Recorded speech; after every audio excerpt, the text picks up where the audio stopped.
I thank you for being here.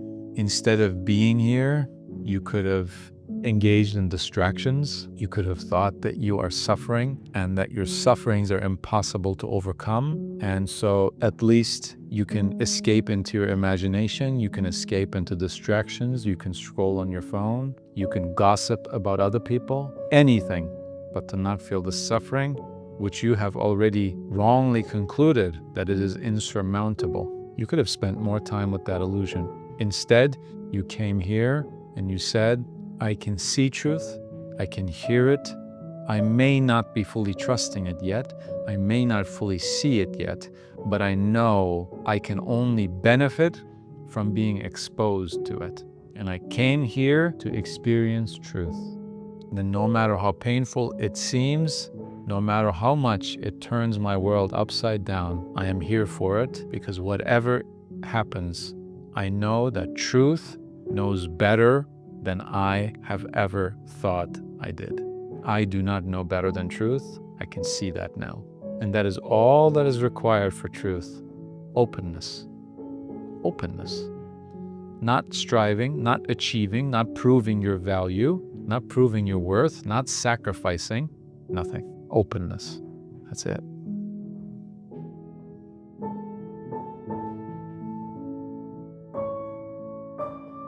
I have been reflecting on the idea of the ego, and I feel like a lot of the time we say that the ego is something to kill and to transcend, and that it's the false self, but it seems to me that it's sometimes necessary for functioning in the world.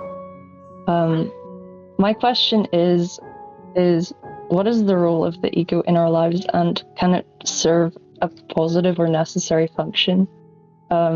Is the goal to dissolve the ego completely, or can we use it for some purpose and to have some kind of relationship with it? Well, thank you for your question. Of course, once again, a fundamental one that we're all dealing with, right? We're looking at these things that we're holding on to and we say, are these needed? Because it would be easier to just keep doing what we're doing. And it would be easier to say, oh, you know what? There actually is a use. It's not the one I thought of. It's not the one I've been holding on to these things for all my life. But if there is a use after all that I didn't know, then it turns out it was still a good thing that I was holding on to it. And this is, once again, and I didn't even get that deep into it, but it already has the form of a conversation. It's already us interacting with these thoughts that are, as they have been for our entire lives, have been justifying themselves, trying to justify themselves to us.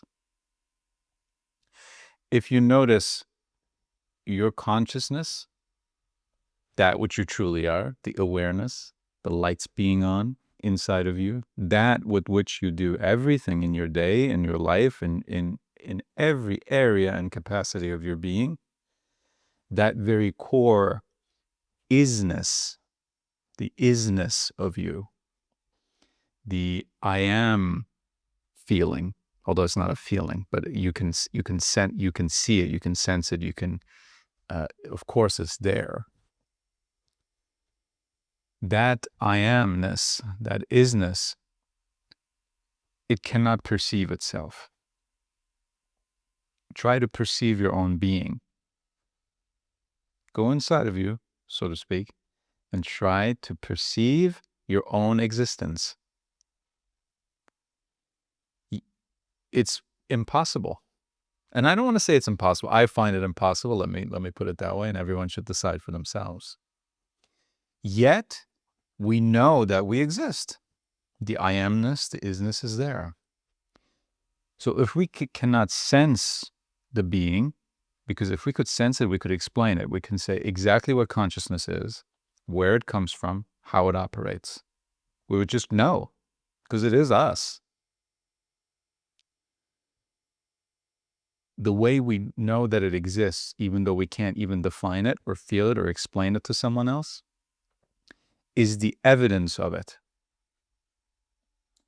The evidence of my existence is that I can sense things. A sound happens a vision happens, a movement happens, a touch happens, anything happens, and I'm perceiving it. So the fact that I'm able to perceive sense perceptions, the fact that I'm able to make sense of them, and the fact that there are thoughts and emotions, and all of this is perceived, all of this is seen, all of this is experienced. But who's the one experiencing it?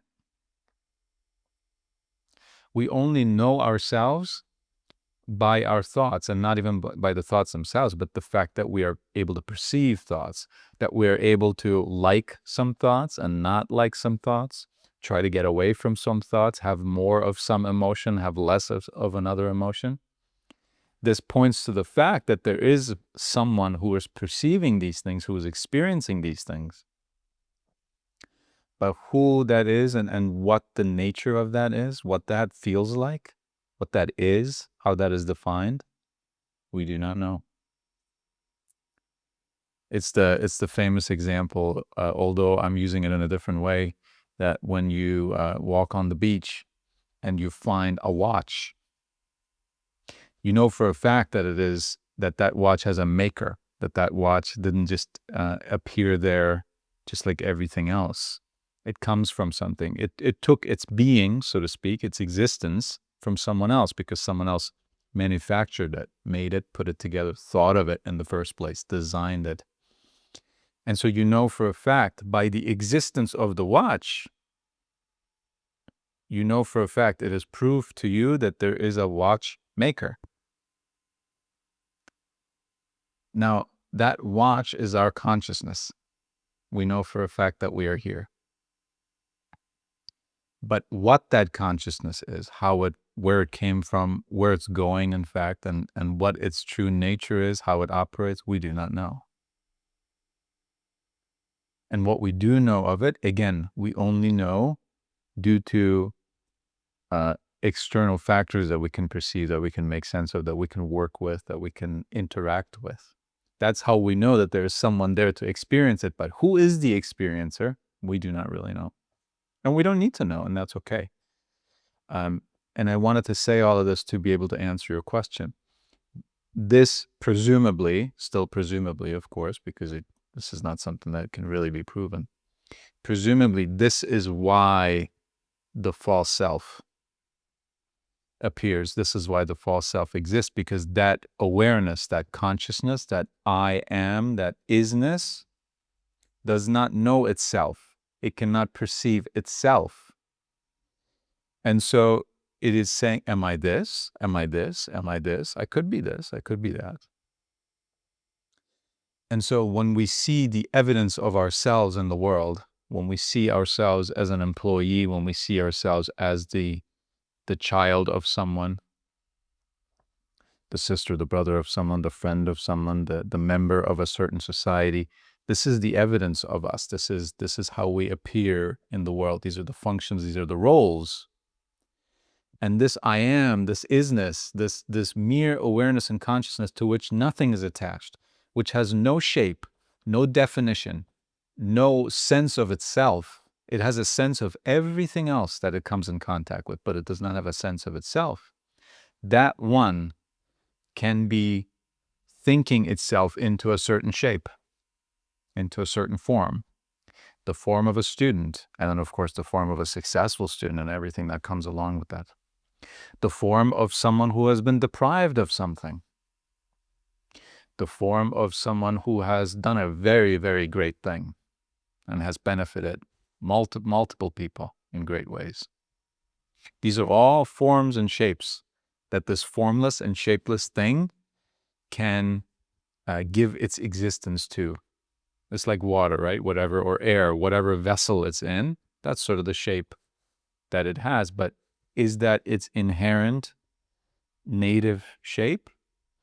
Or is it shapeless? Or is it actually all shapes?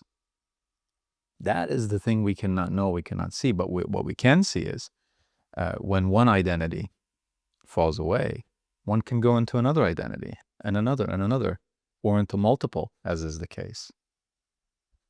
But what is the one that is going into identities? And as one identity falls away, does it stop existing? And is that why it goes into a new one? To keep existing? If so, what happens in the interim? Did it not exist in the interim?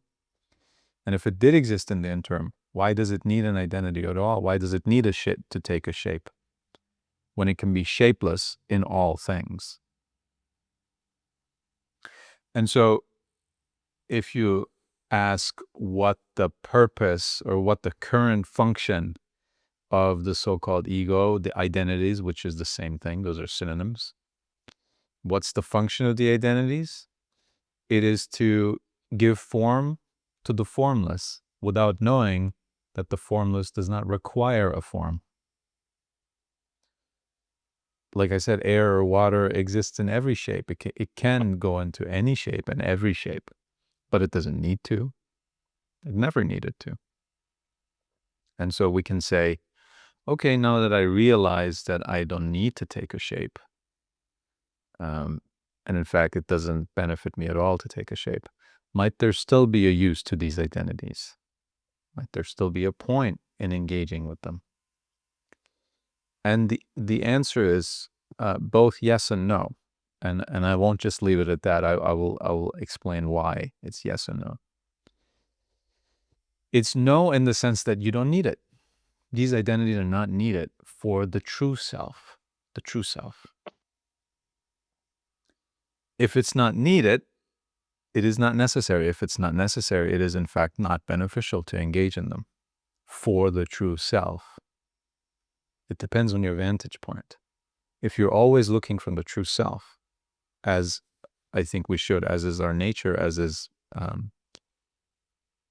truly how we operate, effortlessly, in peace, without taking shape, that's when we're at peace. As soon as we take shape, all the demands of that and all the things that it excludes us, that it limits us. When we're in this shape, that shape is not conducive at all to achieving this thing. So we take another shape and then another and then another. And all the turmoil, all the striving, all the persevering and all the pursuit and the struggle comes from that, right?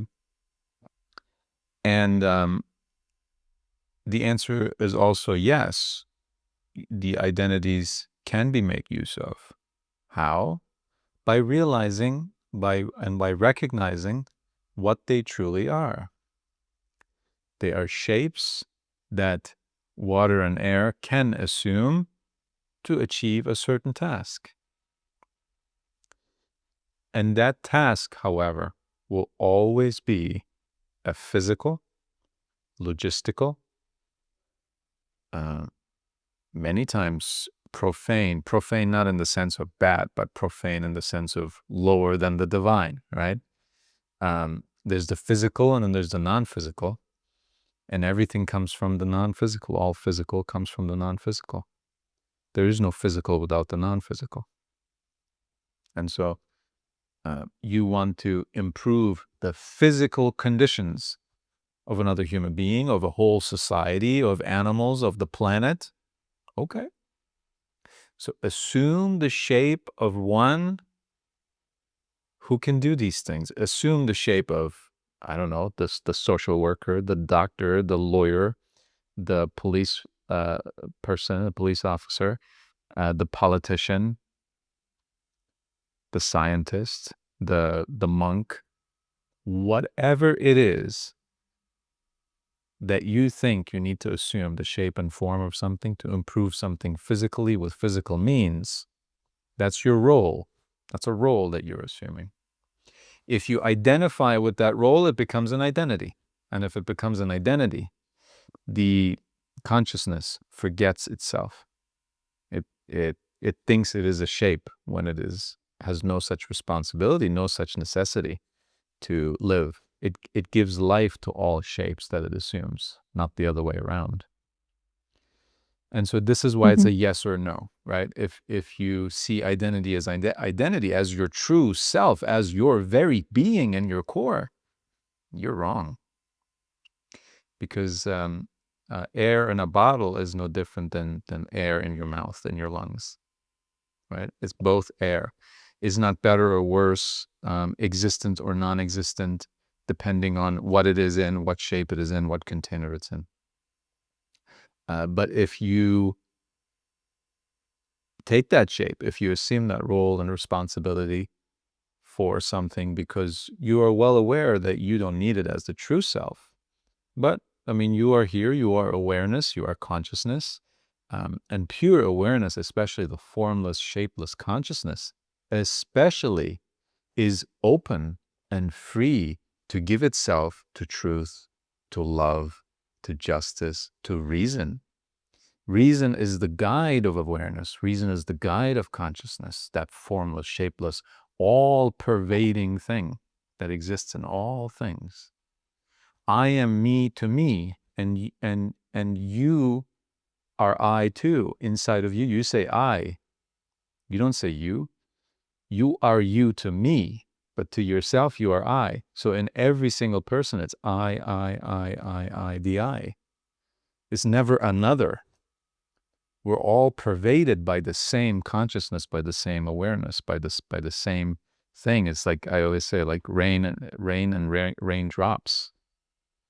The raindrop is the instance, one instance of rain, but it is not a part.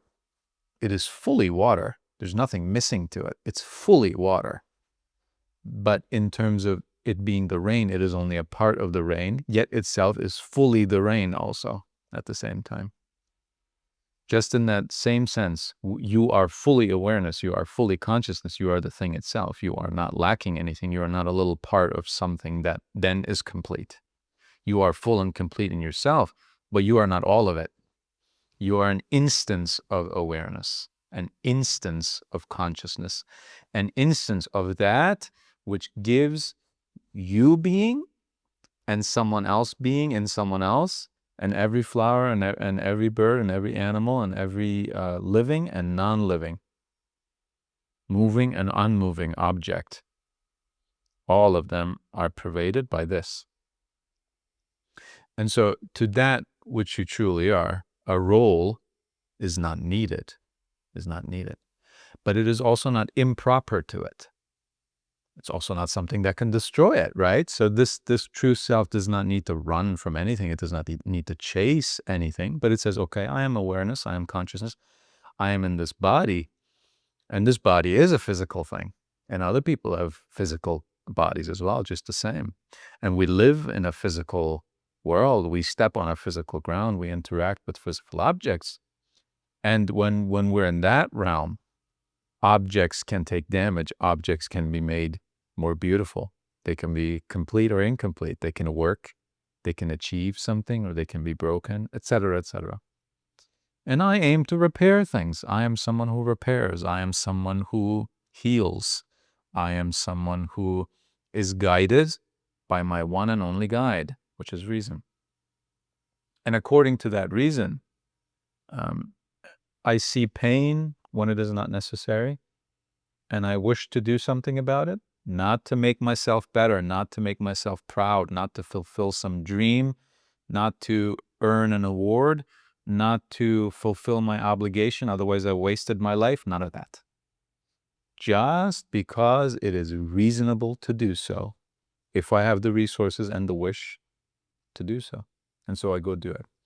Now, when I go do that, technically I assume the role of a caregiver, whether that be a doctor for a human, or a veterinarian, or a volunteer for an animal, whatever it may be, right? There are multitudes of roles, but this is the intention. This is what's truly happening. So roles, of course, you can assume and use and achieve and fail at them and do all these things. And if you're guided by reason, that's all well and fine. Even your failures will be meaningful to you, so-called failures, right? But if you say, no, this is me, this is who I am. And if this is taken away from me, well, my life has ended. I am damaged. I am broken. And if more is given to me, I am proud of that. I am exalted by that. I am made happy by that. My life is given meaning by that. No, that's not right. And all suffering comes from thinking that one is their role. all suffering comes from identifying with one or multiple particular specific shapes by that which is shapeless. All suffering comes from that. Let's try to think of a single suffering that does not come from a role that we assume to be our true being, the source, and that which makes all our existence, all our activities possible. Somehow an activity of us is also the source of our entire being with which we do that activity.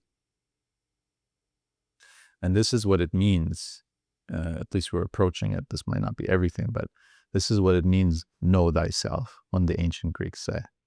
Or this is what it means when the ancient Vedic texts in the East say, know that by the knowing of which all things are known.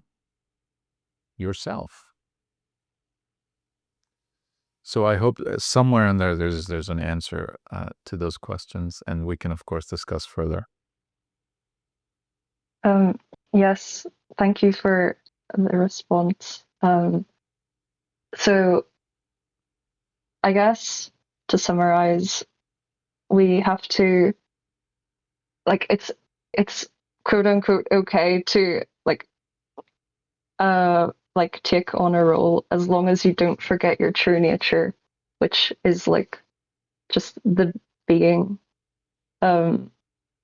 It's really interesting that we are all these humans with this like cosmic background. It's that completely pervades everything, but we're also in bodies and we can assume roles and shape. It also reminds me of the quote by Saint Athanasius, which is, "God became man so that man can become God," or something like that. And it's like this loop of potentiality turning into actuality and back into potentiality, and you can see it everywhere. It's like that cycle that repeats itself in like plants, seasons, and so on. But yeah, I guess yeah, that's just the cycle that happens, and it's beautiful to see that this formless can take on form, but then it eventually goes back to the formless, and yeah. And it never really needs to take form. When I say form, it's not necessarily that the consciousness takes form as a human body. That is not its form. The human body is not its form, right? It's only the so-called mental construct of a role that this consciousness fulfills in this world, whether it's with a body or without, right? The body is not really the form. This is my duty on this earth, or this is what I do, this is what I spend my time doing. That's a role, whatever that might be, whatever name that has or doesn't have. That's a role. And so, but yeah, it's still exactly as you say, it can go into that. It can take that shape. And how wonderful, though, as you also have said, that it is able to take that shape without ever forgetting that it is not the shape. It can take any shape. All shapes take its being from the shapeless thing, yet it is not the shape itself, meaning it can always come out of that and either take another shape or never take a shape again. Whatever it wants to do, it can do all of that. And yeah, it can physically manifest, it can physically affect things, perhaps, that are guided by reason, that are improving objectively physical conditions of itself or other people and the whole world, the universe, the space, whatever's out there, another planet, and all that, or choose not to, right? And it's all fine. So you say that we like this shapeless thing can turn into a shape. It's that shape reminds me is like an idea, like a concept. So does that mean identities are also concepts and ideas that that's like a concept of a tree, um, and it can physically manifest into a tree in the physical realm. But so can identities also be ideas that we become in a way, or Yeah, interesting way of thinking about it. You're right. I mean, you have to first have a concept of what you're doing before you go do it. And so in that sense, you're right. You have the idea, you give it life, and then you also give it essentially physical life, right? If I say, I want to plant a tree, just going with the tree example, um, and I get the seeds and I find the land and I have permission and I make all of that happen and I travel there and I get all the resources that is needed to travel there and to dig and to water and to plant things and to watch them grow and to protect them. These are all physical happenings that I am creating from an idea, from a concept. Yeah, it's true. Um, and this is the beautiful, I don't want to call it power, but the ability that the non-physical has over the physical, that the shapeless has over all shapes, which then all activities take their being from. Yeah. so that that's interesting. Um, that means like so our true nature is the formless, and we take form, and that form can be any kind of idea. Like, I guess, like our lives are just ideas then, or like it's like being, and then it lives in some kind of body, and and then it goes.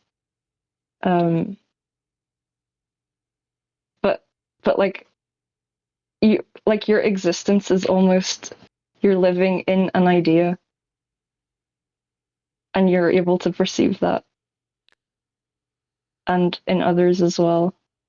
I'm not sure if we live in an I don't. idea because we have an idea of existence, but that existence exists independently of that idea that we have of it, right? And so, yeah, our worldview, the way we view things, and certainly the value judgments we put on those things, those are ideas, and we do live in the context of them. We live in a worldview in that sense. You're right. But that which is able to make up a worldview, that from which the worldview takes its existence conceptually and then also in physical activity stemming from the worldview, that one does not have a worldview. The pure existence, the consciousness, the I am, the isness, that one doesn't have a worldview. It doesn't have opinions. It doesn't make value judgments. It isn't sad or happy. It isn't, um, it doesn't approve or disapprove of anything. But yet it is that from which all approval and disapproval takes its existence, its being from. Without that being, that existence of yours, you can do nothing. You can do nothing. You cannot have a worldview without being, without existing, without the consciousness, the awareness that you're doing it with. You cannot. Thoughts cannot appear to you. Ideas cannot be pointed to. Emotions cannot arise and go away, and because there's no one watching them, there's no one observing any of that if the being is not there. You see what I mean? Everything comes out of it. Every single thing that you Mhm. do, every single thing that you think, believe in, or disbelieve, agree with, disagree with, every single thing that comes from that very core isness. And this is why we have to use funny words like that, isness, the I am, because it doesn't have a name. It cannot perceive itself. It does not know what it is. You do not know what or who you are. Yet you can clearly see that you, which cannot be defined, which does not know itself, you can clearly see that there are ideas, that there are concepts that can be believed in or not, that can be argued over, or you know what, I'm going to let that be. You are doing everything you're doing, physical and non-physical, with that very core, that very being, that awareness, that isness, that very obviously exists, even though it cannot perceive itself. I just want to make sure I'm understanding this correctly. So, can consciousness perceive itself? Well, you tell me. You are consciousness. You have consciousness, however you want to say it. What is consciousness? How shall we define it? Um, Being, isness, Yeah, but I what is am. isness? Um, um, Think of it this way. When you observe everything in your life, which you are doing, right? Oh, this idea came to me. That's an observation of yours. I didn't like that very much at all. That's an observation. I'm thrilled by this. That's an observation. Um, I've been feeling sad for quite some time, although I remember times that were where I didn't feel sad. That's an observation. And I wish I could achieve this in my life, or I wish other people wouldn't behave like this. That's an observation. So all of these things are being observed in front of you. They are in front of you, right? They're appearing in front of you, whether it's an emotion, a thought, someone else's action, a memory, a wish, a dream, a desire, a letdown, a disagreement, a disappointment, a disillusionment, anything you've ever experienced in your entire life. And that's a good word, right? Experienced, meaning it came up in front of you. All that is being seen, all that is being observed, experienced, forgotten about, remembered, it's all here, right? Who is the one seeing that? Who is the one who has been observing all of this? Who is that? What is that? Can you observe that just like you're observing all these other things? I can observe that I have being, but I don't know what that is. How do you observe that you have being?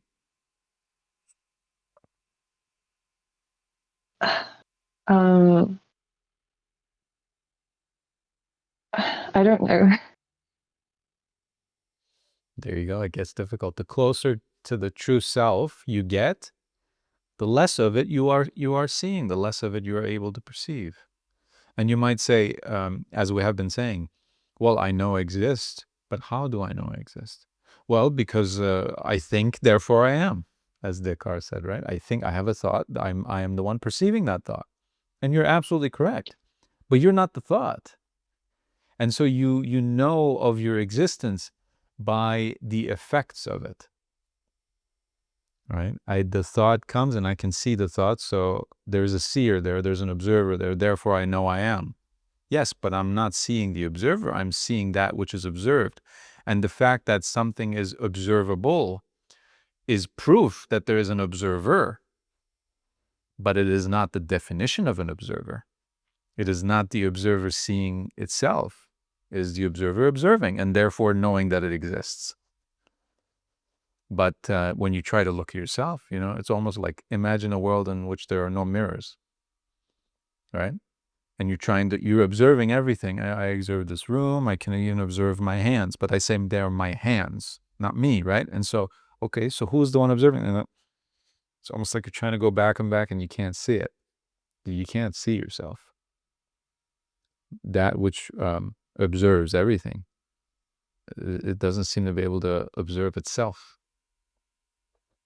And because of that very nature of the observer, because it cannot observe itself, it can think that some of the things that it is observing is it. And this is, like we said in the beginning, this is the false self. This is the identities. This is the so-called ego. It's like, oh, maybe I'm a mother. I certainly am a mother. I have a child, so therefore I'm a mother, right? So that's me. So I'm a mother. Oh, on top of that, I am a patriot. I love my country. So that's something that's another thing I am. That's another part of me, as people say. That's a big part of me. And I used to be a teacher for 40 years. So that's another part of me. And all these things. And so we construct something and we say, that's me. But when someone else comes and speaks to us who knows that they're just the observer and none of the things observed, they'll say, that's a biological process you set in motion and have been taken care of for another human being. So that's an activity. It's not you. The teacher, that's her job, not you. Your patriotism is yet another activity, not you. Your name is not you, it's your name. Your age is not you, it's your age. It's the duration of time your physical body has existed on earth. That's not you. You see? And so this is how easy it is to think you are that which you are observing. But by the very fact that you are observing it, you can see that you are not it. I observe other people because I am not them. Right? I observe objects in front of me because I'm not the objects. But the looker cannot see itself. And all our suffering, as we say, all our suffering comes from the fact that we think we are, again, a father. And so now when something happens to the child, my very existence, because I am fatherhood, I am father. So if something happens to my child, my own very existence is at danger. If my child were to die, I am going to perish, because then I'm no longer a father. Of course, then the identity comes in that I used to be. You know, I'm someone who has outlived their own child. That's another identity.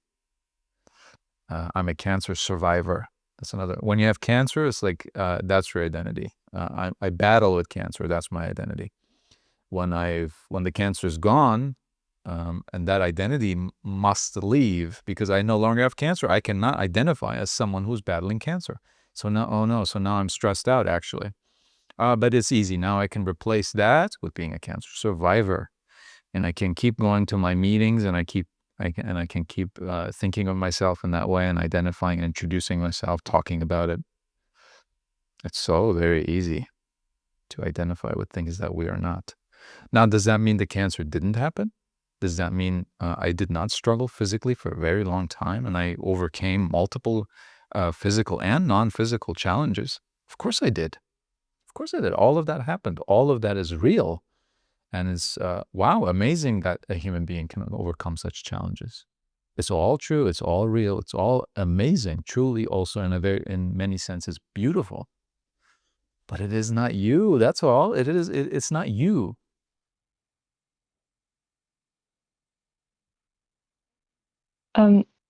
I have a question. Yes.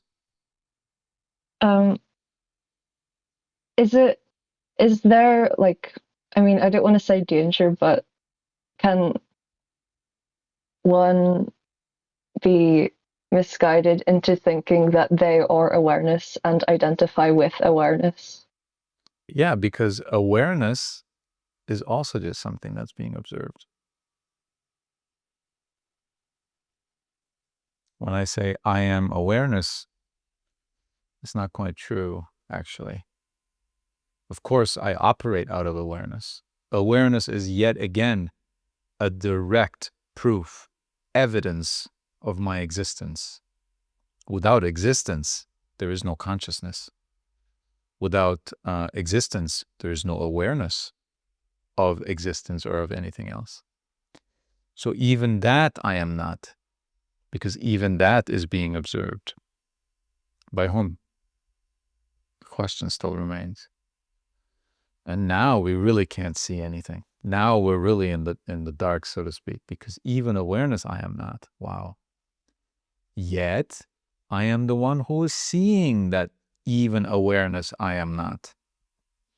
So the proof, the evidence of my existence does not go away.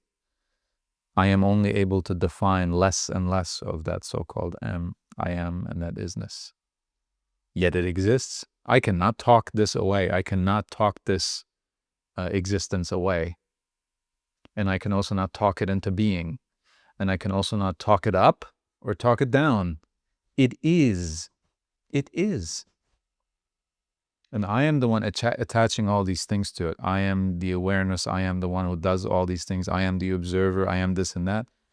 It's a neat way of thinking about it.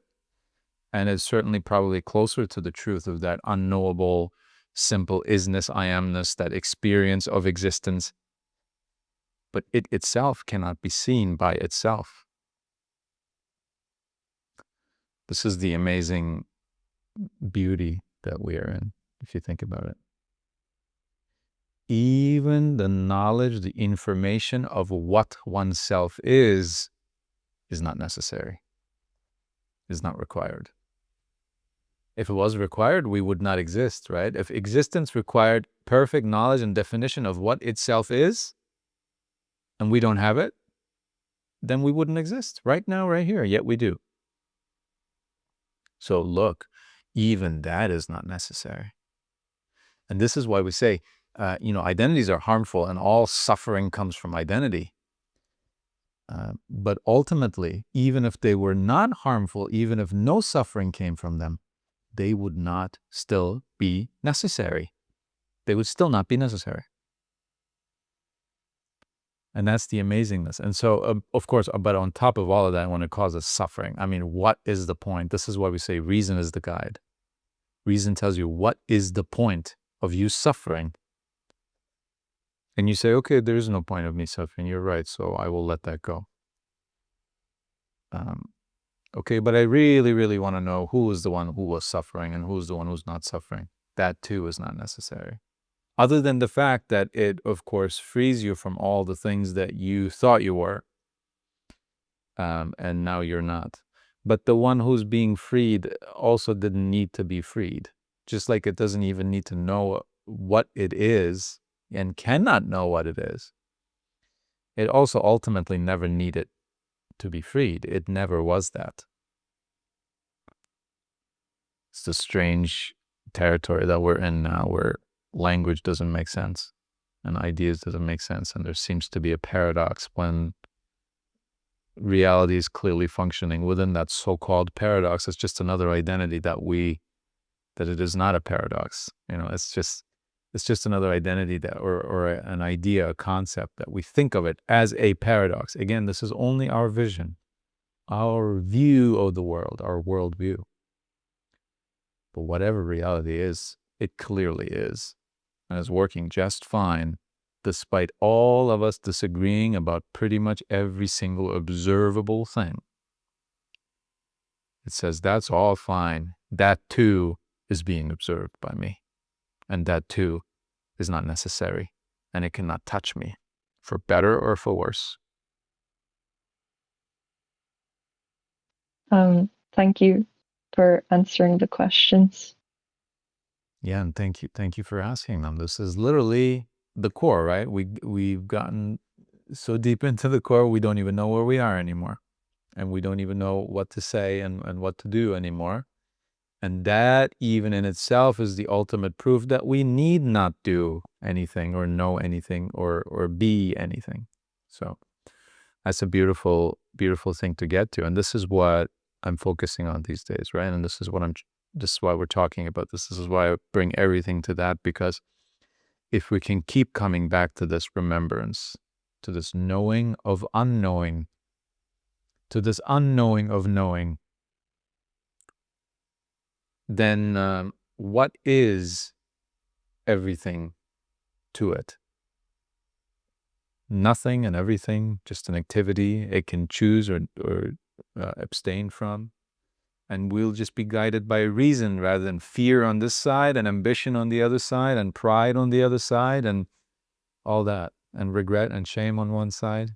Instead of all these things pushing and pulling us, we can say that too is being observed.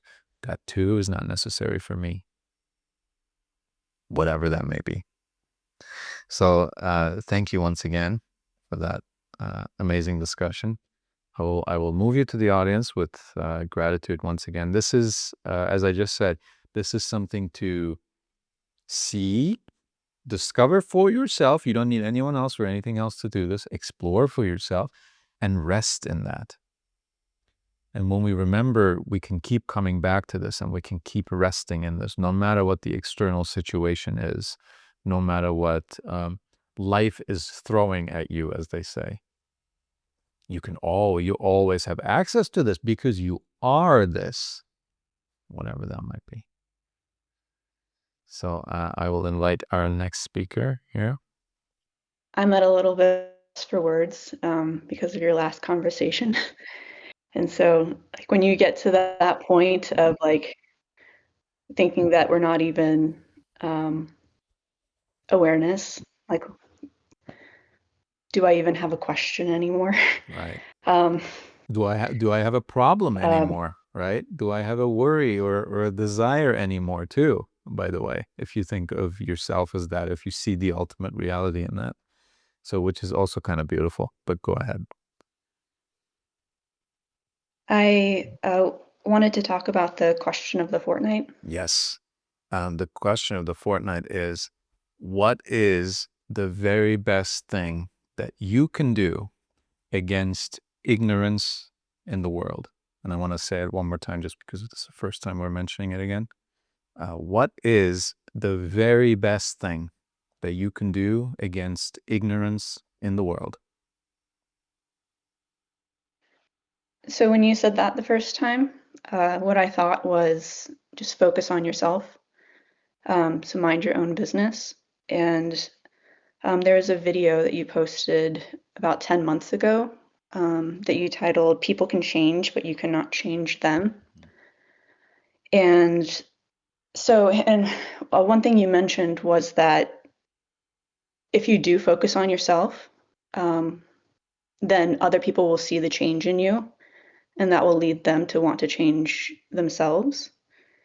And I agree that that does sometimes happen, but it sort of feels like a little bit of a crutch on the way to like getting where you really need to be. And that's realizing you can't, like, changing others is not only not our responsibility, but it shouldn't even be like a secondary reason for like why we choose to do the work of life. Like, we should choose to do the work of life for its own sake.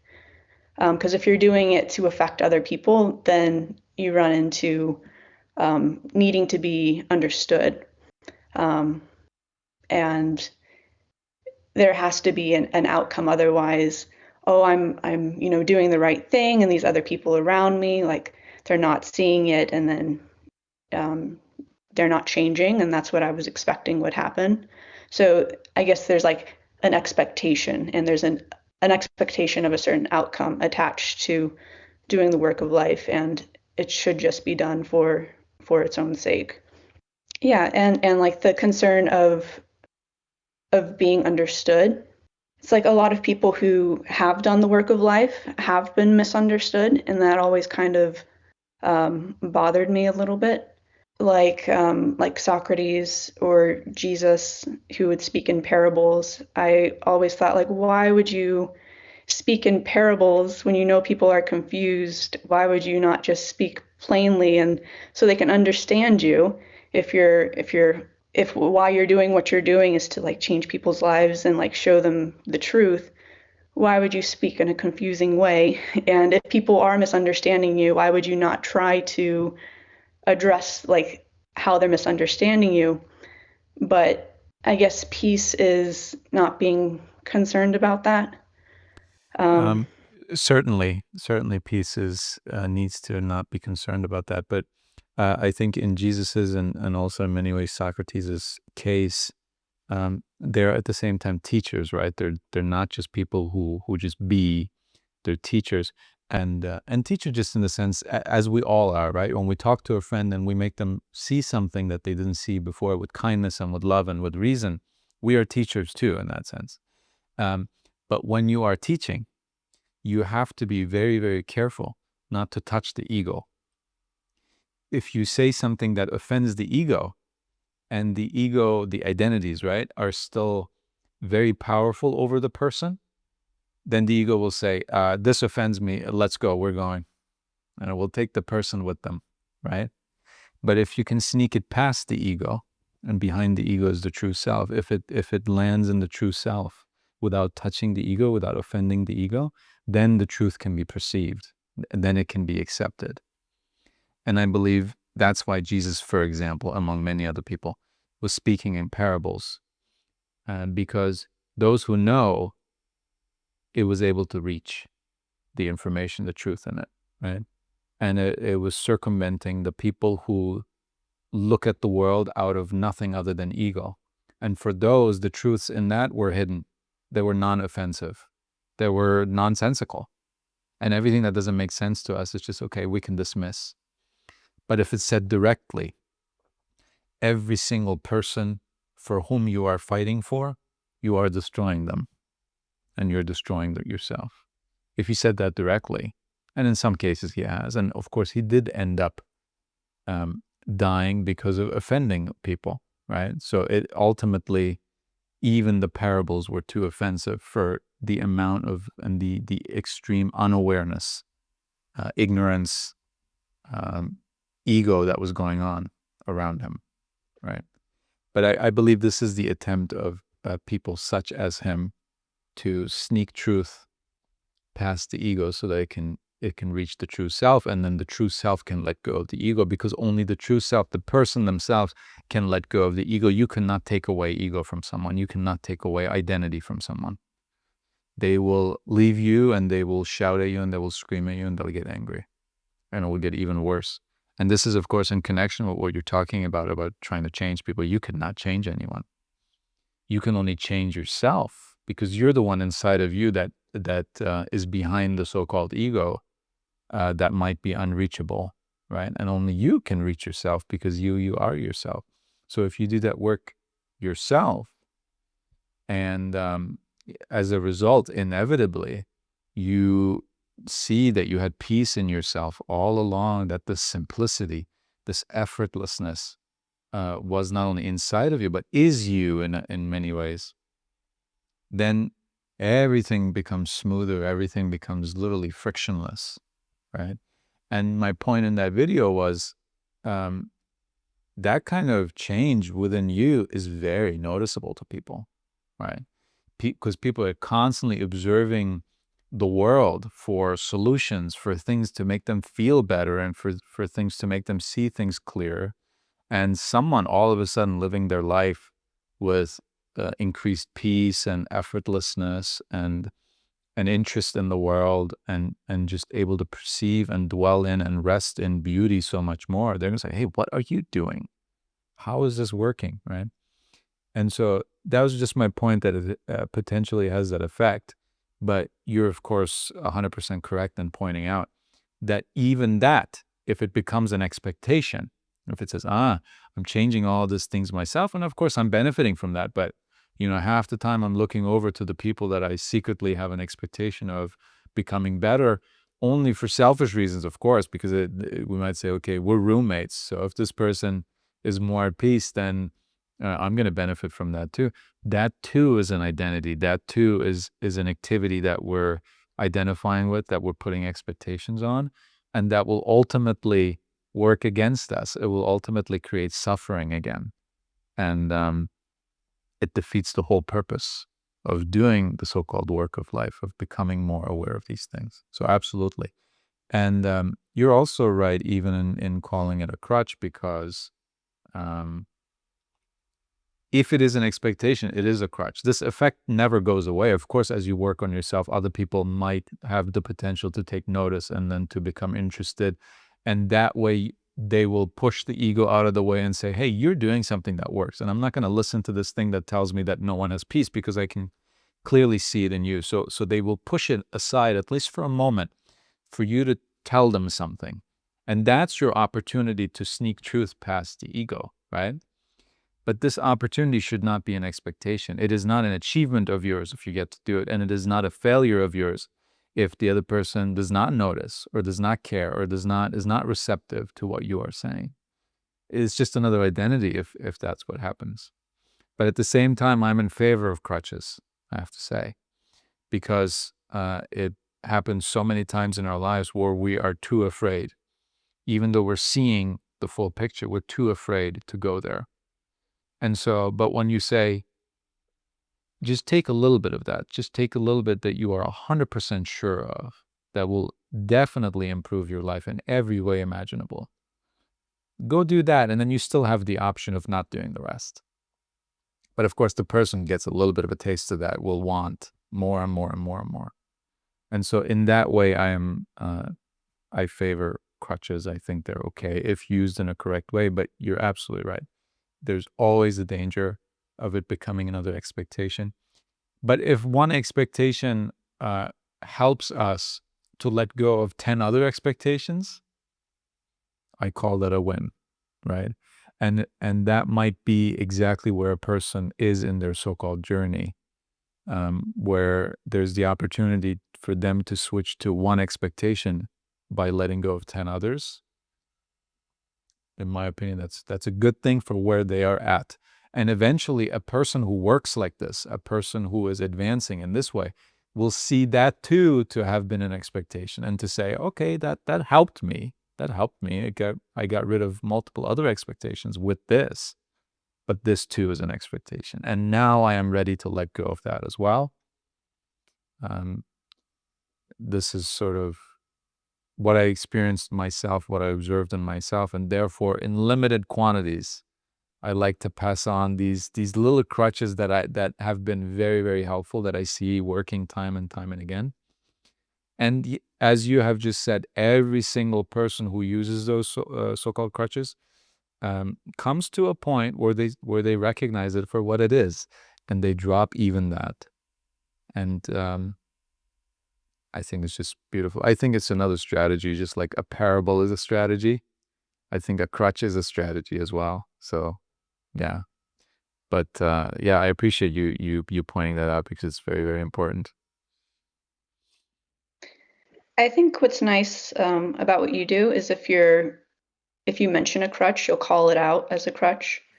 So like when you talked about ignorant people, you said don't get angry at them. Like you could pity them, but even that like is not. You said it's a crutch on Yeah. the way to getting to where you need to be, and just realizing that you too are ignorant, and no one wants to be ignorant. But there's another expectation that I think sometimes comes with doing the work of life, is people will expect, oh, if I do the work of life, then it will be reflected in my life in good things coming to me. And so I will have a better life. I don't know, maybe my relationships will get better.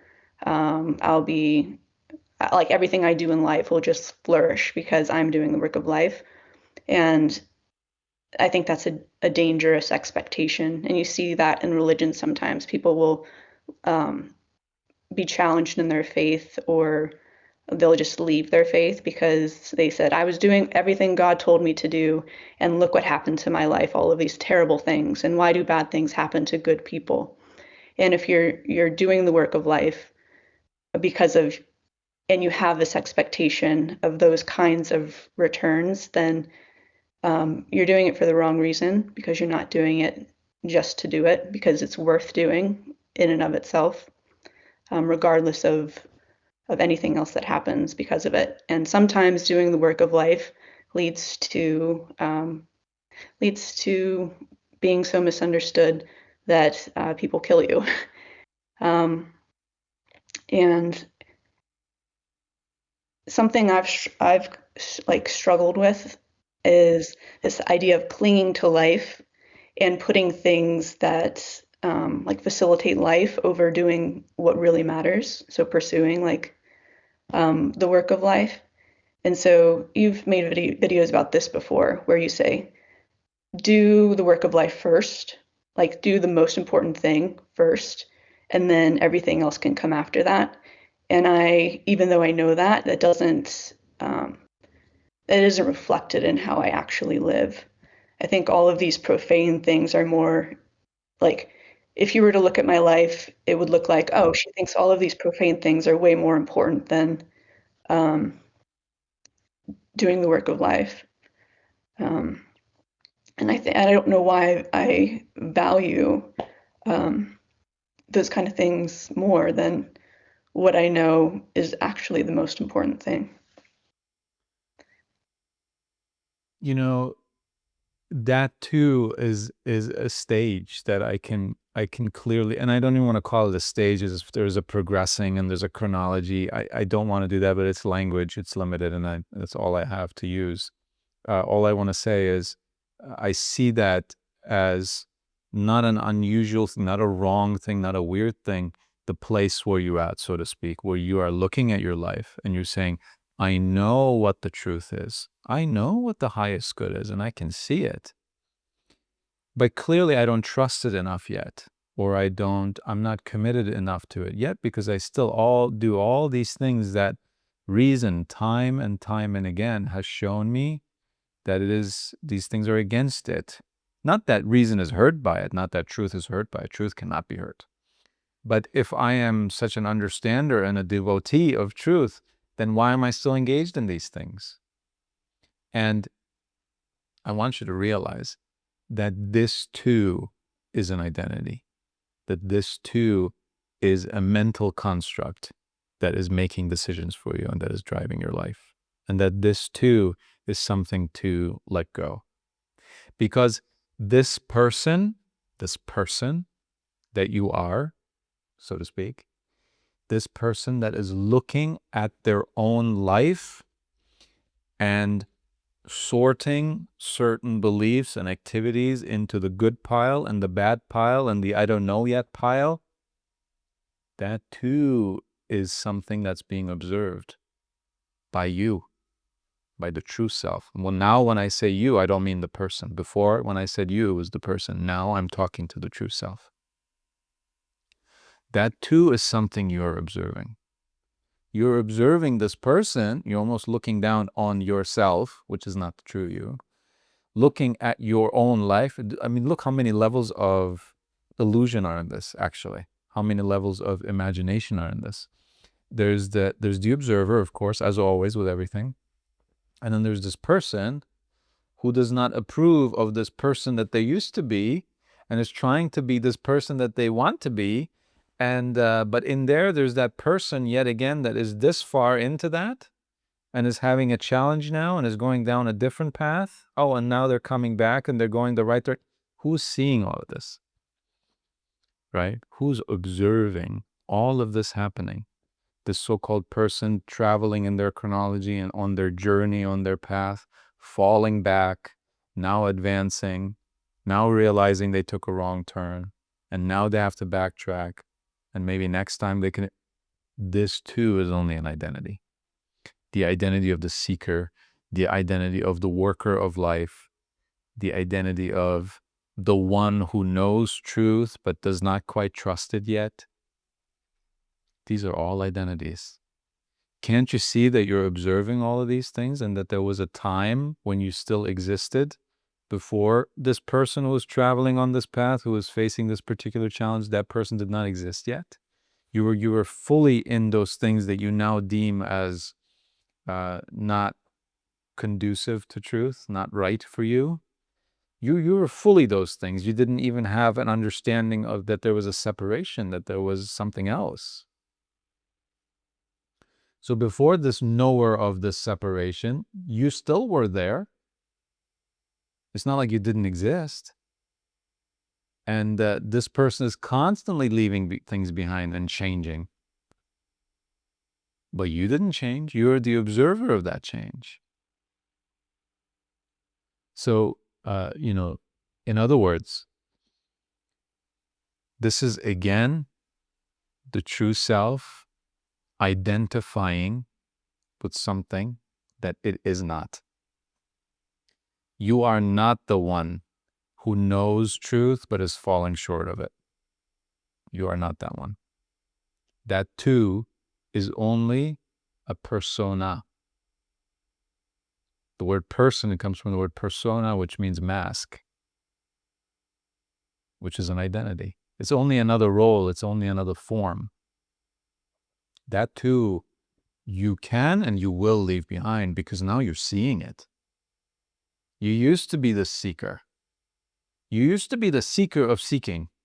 You couldn't even seek yet, but you were seeking how to seek. Remember that? And now you're the seeker. And at some point, you're also going to see, as you are now, I think, that you are not the seeker either. You are that which observes, always has been observing, and always will be observing. And so, in practical terms, every time this thought comes up of, I did it again. I know that this is not conducive to truth. I know that this is not where reason wants me to be, what is natural to me. I know that, but I did it once again. That's a thought. And that thought is allowed to come. That thought is allowed to come. You have permission to have this thought. And it is not a failing of yours to have this thought. It is not. And it is not a success if this thought comes up less than it used to. That's not a success either.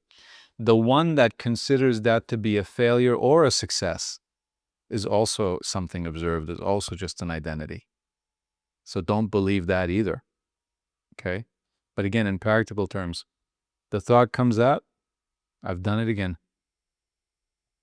Observe it as you are anyway, but become aware that you're observing it.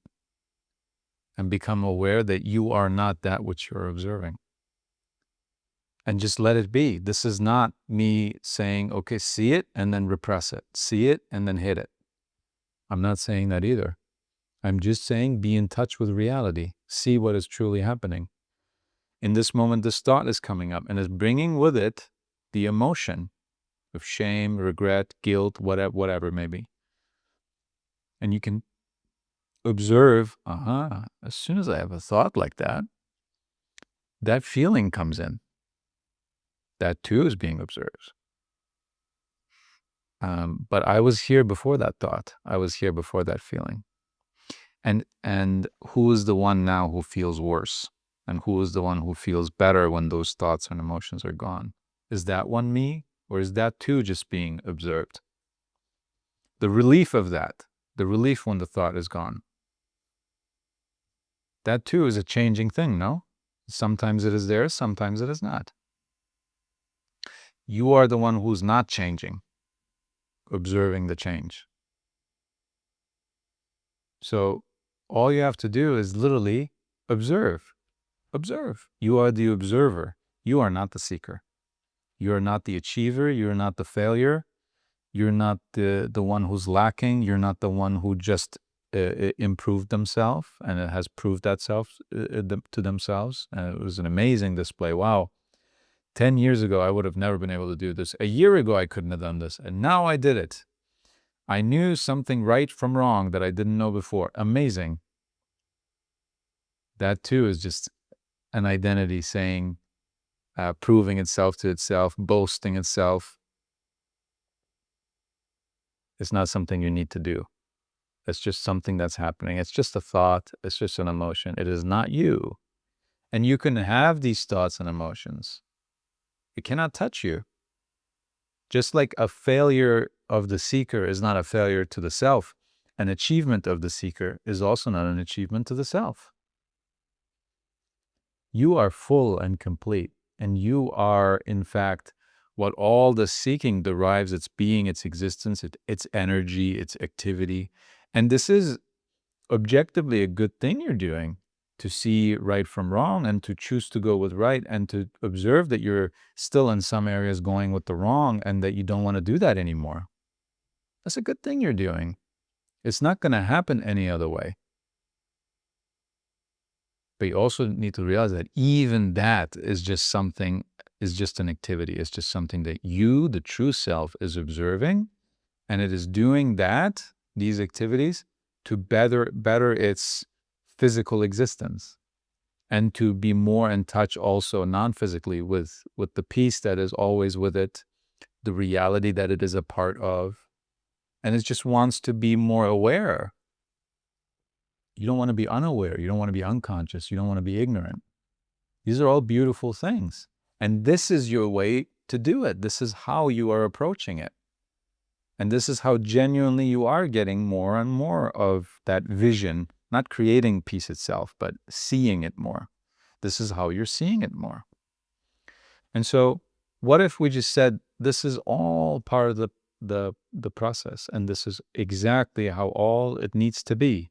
And that there is a period of things that we just need to go through, that the mind's going to throw at us, the thoughts are going to come, the emotions are going to come, because before they were unchallenged.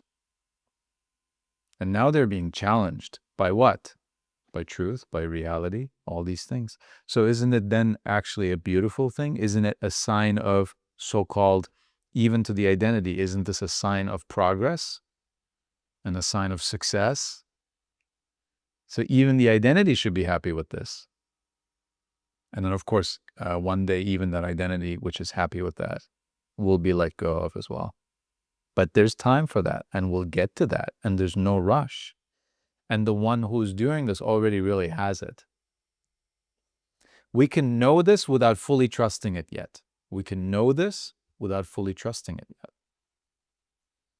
And so every time the thought comes up, you just say, I'm seeing it. It's here. I'm not denying it. I'm not repressing it. I'm not going to react. And as you know, every emotional reaction is an overreaction. Every time we say, oh no, it's happened again, and I wish it didn't, and what can I, this is all overreaction. None of it is needed. None of it is needed. And you see that every time, whether you underreact, react, or overreact, things are just as they are.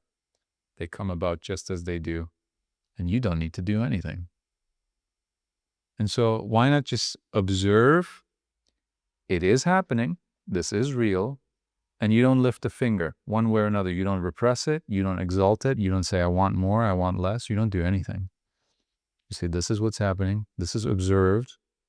And this is all part of it. Not a single experience that I am able to have is outside of human experience, is outside of human nature. I am human, so everything I experience is human nature. Every so-called challenge, problem, whatever you want to call it, I have, everyone is dealing with. Everyone is, has, or will deal with the exact same thing, and the solutions are the same. Human nature has the same nature, every human. So all the solutions are the same. And there's really only one solution to everything at the core of it. It is this vision. If you know yourself, you know that by the knowing of which all things are known. And so these days I'm more shifting myself also, and this is what I'm telling everyone. As soon as I find something out, I share it. And this is how I operate. I don't know everything. I hardly know anything. In fact, the more I'm learning, the less I know, which I now see as a good thing. I used to also look at Socrates and say, as you know, the oracle in Athens said that Socrates was the wisest man on earth was named Socrates. And so everyone came and told him, it's like the oracle said, you are the wisest man. And Socrates said, it is true, because I know that I know nothing. And I was like, what are you talking about? We're after wisdom here. We're after knowledge here. We're studying, we're reading, and we're discussing, we're journaling, and we're doing all these things. Isn't it to gain wisdom? Isn't it to know things? How can you say you know nothing? You clearly know so much. You've taught me so much. And I used to get annoyed with that as well. Just like you were talking about with Jesus and Socrates and all that. It's the same experience. But now I'm beginning to understand what he's saying. As we were talking about in the first conversation here today, the more you know yourself, the less you know. Because that which is observing everything cannot observe itself. That which can learn any piece of information in the world can never learn itself. And so the more we learn about the one thing that truly matters, truly the less we know. Yet we are not at all fazed by that. We welcome it. We say, so this is what it was all about. I don't see it as a waste, all these years of learning and trying to become, even though I didn't need to. I see that now. But that's what led me here. And it seems that's what led Socrates and Jesus there too. They, people like that. The Buddha is an excellent example to this. The Buddha became an ascetic for many, many years, he did this like hardcore living in the forest, denouncing everything, eating his own excrement, because they were saying, we need nothing. We don't need the world. Everything is an illusion. And he lived like that. And after years of doing that, he said, this is not it. This is not enlightenment. This is not wisdom. And this is what led him to so-called enlightening, awakening, whatever you want to call it. He had peace. If he had peace, he had everything. And so we can call that whatever we want from the outside. But all of that led him there. And so I think you're already drawing the connections here. Everything that is happening to you is what is bringing you to this. And you don't know what was necessary of that truly and what was unnecessary of that truly. You have no idea. You might now say, okay, I've been doing so many unnecessary things in my life thinking that they were necessary, but you don't know if they were not somehow necessary in some other way. You have no idea. You don't even know who you are. You don't even know what you are. If you're lucky, you don't know what you are and who you are. If you're unlucky, you have a very good idea of who you are, and you're out there defending it every single day. And so, seriously, we do not know what is good, what is bad in the non-physical sense, in this sense, and we do not know what is knowledge and what is to know and what is to not know. Yet everything is operating, everything is happening for us, and the whole world is serving us in so many ways that we don't even know how it works and why it works. Does that make a little bit of sense? Yeah, it makes a lot of sense. I've already been through the process several times of having my worldview changed. Beautiful. Like several times from things you've said that kind of sounded like parables. I didn't understand what you meant by things. And then it just took time, and like it just took time and like of pursuing like the work of life, and then I just realized that like one day I'd realize it made sense, and that the way I see things had completely changed. And that's happened enough times now that I don't get as frustrated Right. when I don't understand something. I say, oh, here we go again. And I know this is going to lead to, um, like, I say so much peace, but like, it feels like I'm more aligned with truth. And so, yeah, I don't worry about it as much or get as frustrated, but I hadn't looked at my frustration with, I guess, just not prioritizing things the way that I think I should. I hadn't looked at that with the same perspective. And so I appreciate you putting it in that light. Absolutely. And this is all you have to do. And you are at the point of, I think, being able to do this, because this is an openness too, to say, wow, even that's being observed. And everything that is observable is not me. Everything that the observer observes is not the observer. And so, wow, even that is not me. Even the one who is proud and disappointed, even that's not me. Even about the most beautiful things in life, the highest good, as we say, even the work of life is just an idea. It's just a thought. It's something observed. It's an activity that the doer does, but is not the doer.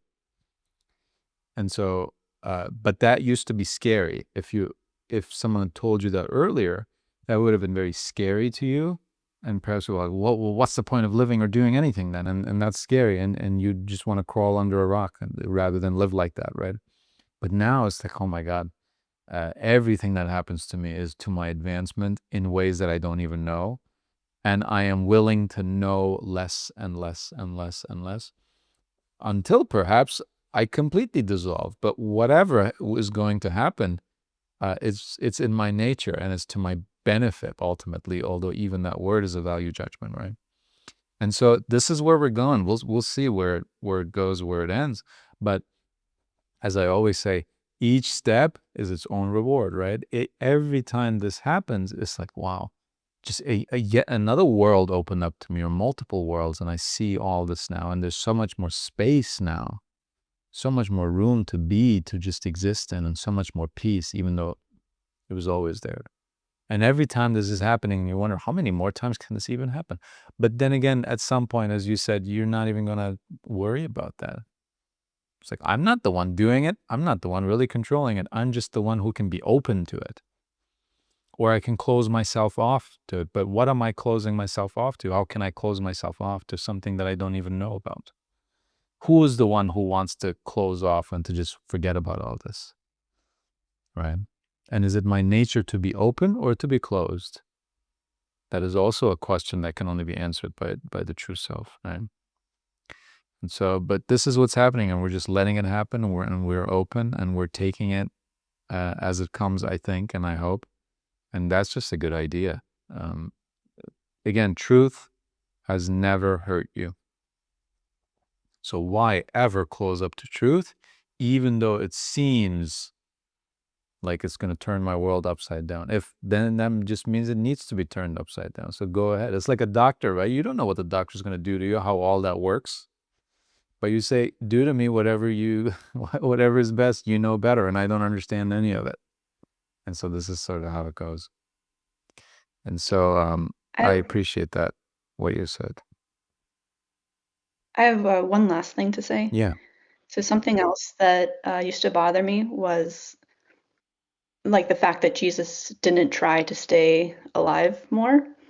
And so my thought was, you were here to teach, and you were teaching and having such an impact. And then again, with the misunderstanding, like, why did you not try to clear things up? If you'd lived for longer, think of how much more you could have taught and benefited the world. But Seneca talks about this too, that it's not how long your life is, it's I guess the quality of it, but more like living it well. And sometimes to live life well, and that the length of your life doesn't matter. And even having life, like, that's not something to cling to. It's truth. It's just living in accordance with truth. And when you look at yourself, or like, who am I, when you ask that question, and then you start to just completely fade away, and like, who was I before I was like this in this body? And it makes it a lot easier to not cling to life in that way, and to live it the way that it's best to live it, in my opinion. And yeah, so that's that's something that always used to really, really confuse me, like how people could face death, or like not care at all, like, oh, I'm going to die, and that's totally fine, and not do something to, like, clear up misunderstandings, or try to like preserve your life, because it's not life itself that is the value. It's the truth. It's truth that's the value. Right. And now you see that this is how and this is why those kind of people did those kinds of things. And now you can see that. See, this is again something that's being observed, how you used to not at all be able to understand this, and in fact felt so-called negative emotions towards it. And now you can see all of this. Again, who's the one observing that? You didn't and die. even like giving value. Yeah. Like giving value to the life of great teachers, saying, oh, their life was so valuable because of all of this wisdom that they Exactly. passed on. Like, would their life be less valuable if that wisdom never got passed on to anybody? No. No. Like, and would they say, oh, I guess I shouldn't live, a wise life because no one else is going to know about it or benefit from it? No, they would have lived their life the same way, regardless of if other people were impacted by it or not. Yeah. And that's the thing. That's why we don't need to strive to become. This is what I always say. Every single person that we meet, the vast majority of people, are striving, not because reason tells them, truth tells them, and they see an opportunity to just do something great. No, they're striving to become. They think of themselves as incomplete, not worthy of even achieving anything yet. And so they try to become, and everything they do is to try to become someone. They literally said, I'm trying to become someone. I'm trying to make a name for myself. You already have a name. You already are someone. You already have your full being that you're ever going to get. And so we're so good, I always say, we're so good at pursuing peace. But the one who has become an expert in pursuing peace does not know what to do with it when they do have it. Because it's a totally different skill set, so to speak. To pursue peace and to actually have peace are two completely different things. And it turns out that it was the pursuing that was keeping us from having peace, because we had peace before we even started pursuing it. And so the pursuit is actually what keeps us blind to it, because it's always there, like I said. But the pursuit inherently means, well, if I'm pursuing something, then it means I don't have it. I lack it, it's over there, and I need to get over there. But no, actually, St. Francis says, what you are looking for, you are looking from. And so that's that. We're looking for peace or to become complete, and we're looking out of completion. We're looking from completeness, trying to find completeness. We're looking from peace, trying to find peace. It's nonsensical, but we don't know that because we've identified with the becomer. We've identified with the one who is a lacking person. And we've identified with the one who, although they are lacking, they hope to stand to become complete one day. And as long as we're doing that, we're going to suffer. Because we've convinced ourselves that we didn't convince ourselves. We've identified with that form, that incomplete form of someone who is lacking. And so, of course, that's what we think we are. But that too is only perceived. That too is a changing thing. It's a changing thing. Observed from a place of non-change, no change, nothing happening, no activity. It's funny, you know. It's if you didn't understand it, you would call it a paradox. But at the same time, it's the simplest, clearest thing at the same time.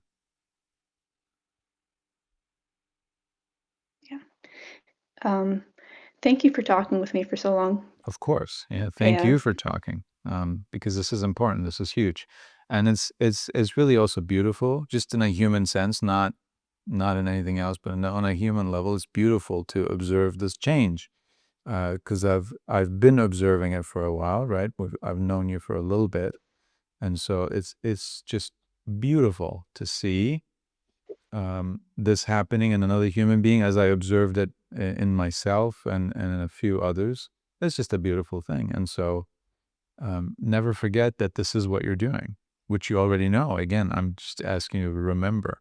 And those are our true friends, whether it's Jesus, Socrates, or anyone here in this group. I always say a true friend is the one who makes us remember and not the one who makes us forget.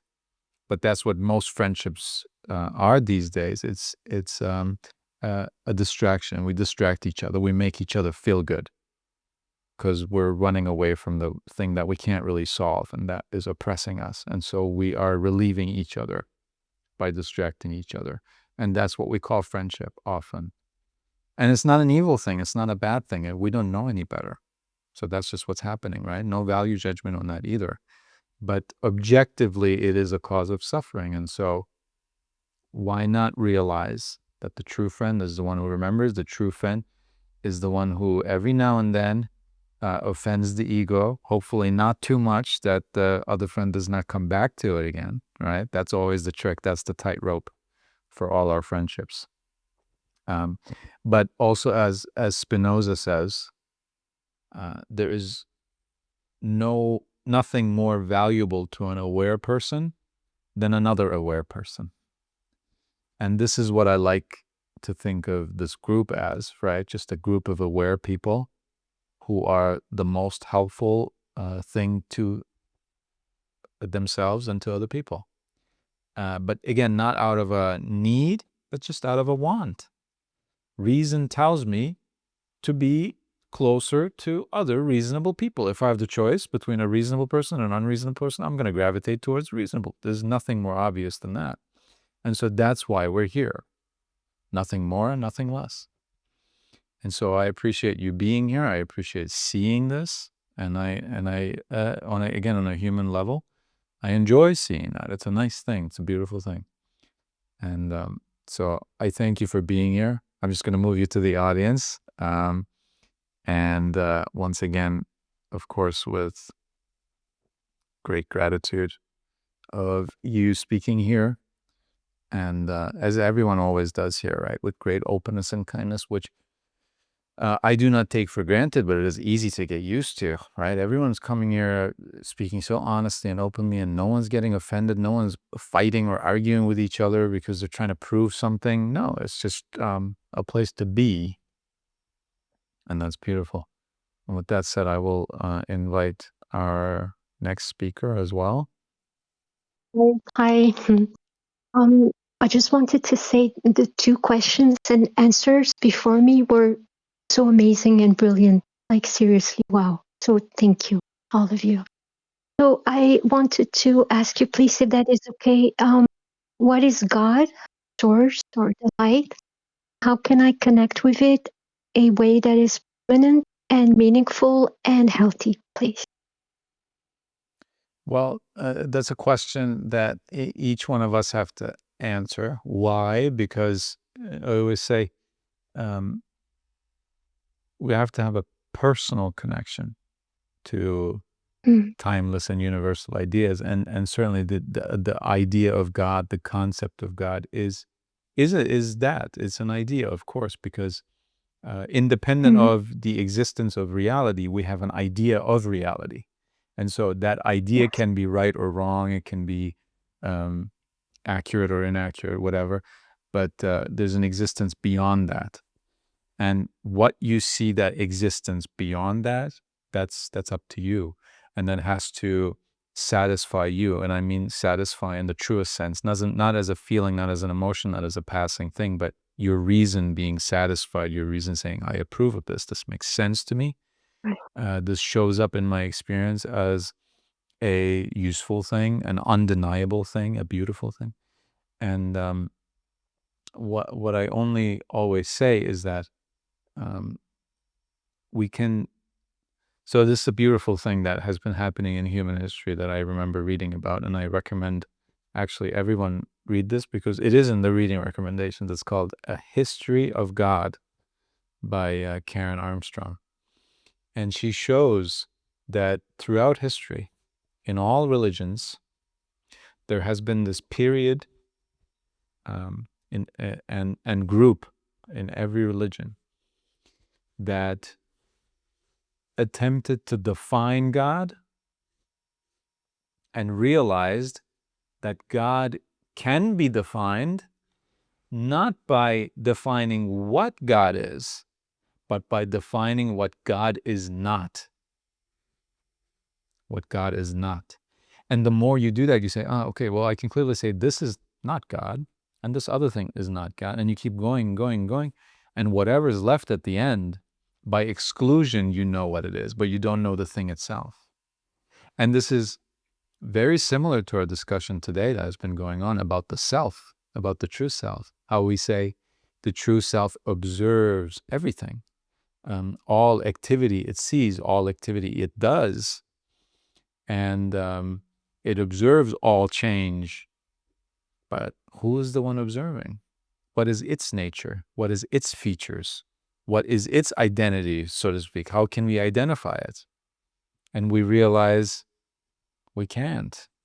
We can't know what it is. We can only know what it is not. And what it is not, we see as the identities, right? That's why we call the identities the ego, and the ego is just another word for the false self. There's the you and the not you. And when I go around thinking, I'm a 54-year-old former very successful architect, and these days I do this, and people think of me like this, and I have a great reputation, not as good as it used to be, but I'm trying to blah, blah, blah, blah, blah. And the narrative goes on and on and on and on. And we think that's what we are. See, it's a perfect definition of what we are. Perfect definition. There are all kinds of details in it. There's a past and a current and a future. There's a narrative in it, and it's quite an exciting narrative, by the way. used to be like this, and then I overcame these challenges, and that allowed me to do this, and now I operate on this higher level and these amazing things and all that. And now I have great enemies, and I'm fighting, and I just achieved this, but I'm still coming up short here.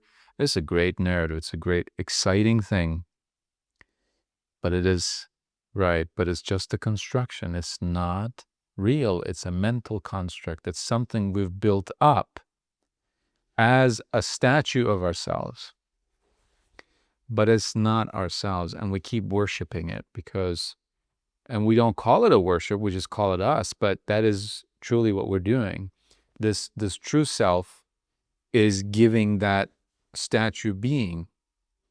It's making the statue, first of all. It is the maker of it.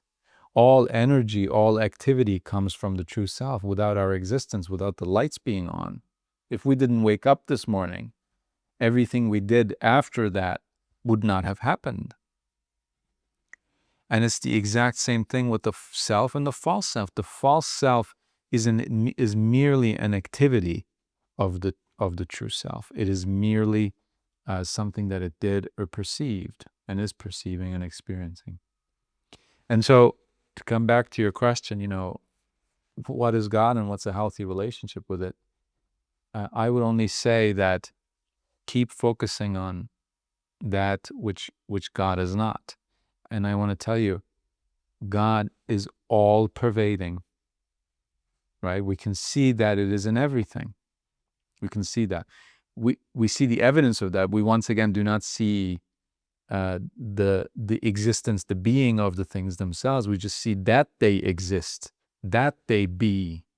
And therefore we know that they have a being, that they have existence, but we don't see the thing itself. So in that way, we can see that what we might call God in terms of just reality, existence, being, the creation, it clearly is here. The creation is here, so there's a creator. And but that all pervasive, that all being is not something changing. And so when we say, I am now more in touch with God, more than I used to be, and oh no, I can feel that I am not being more and more in touch. In fact, it's receding a little bit today.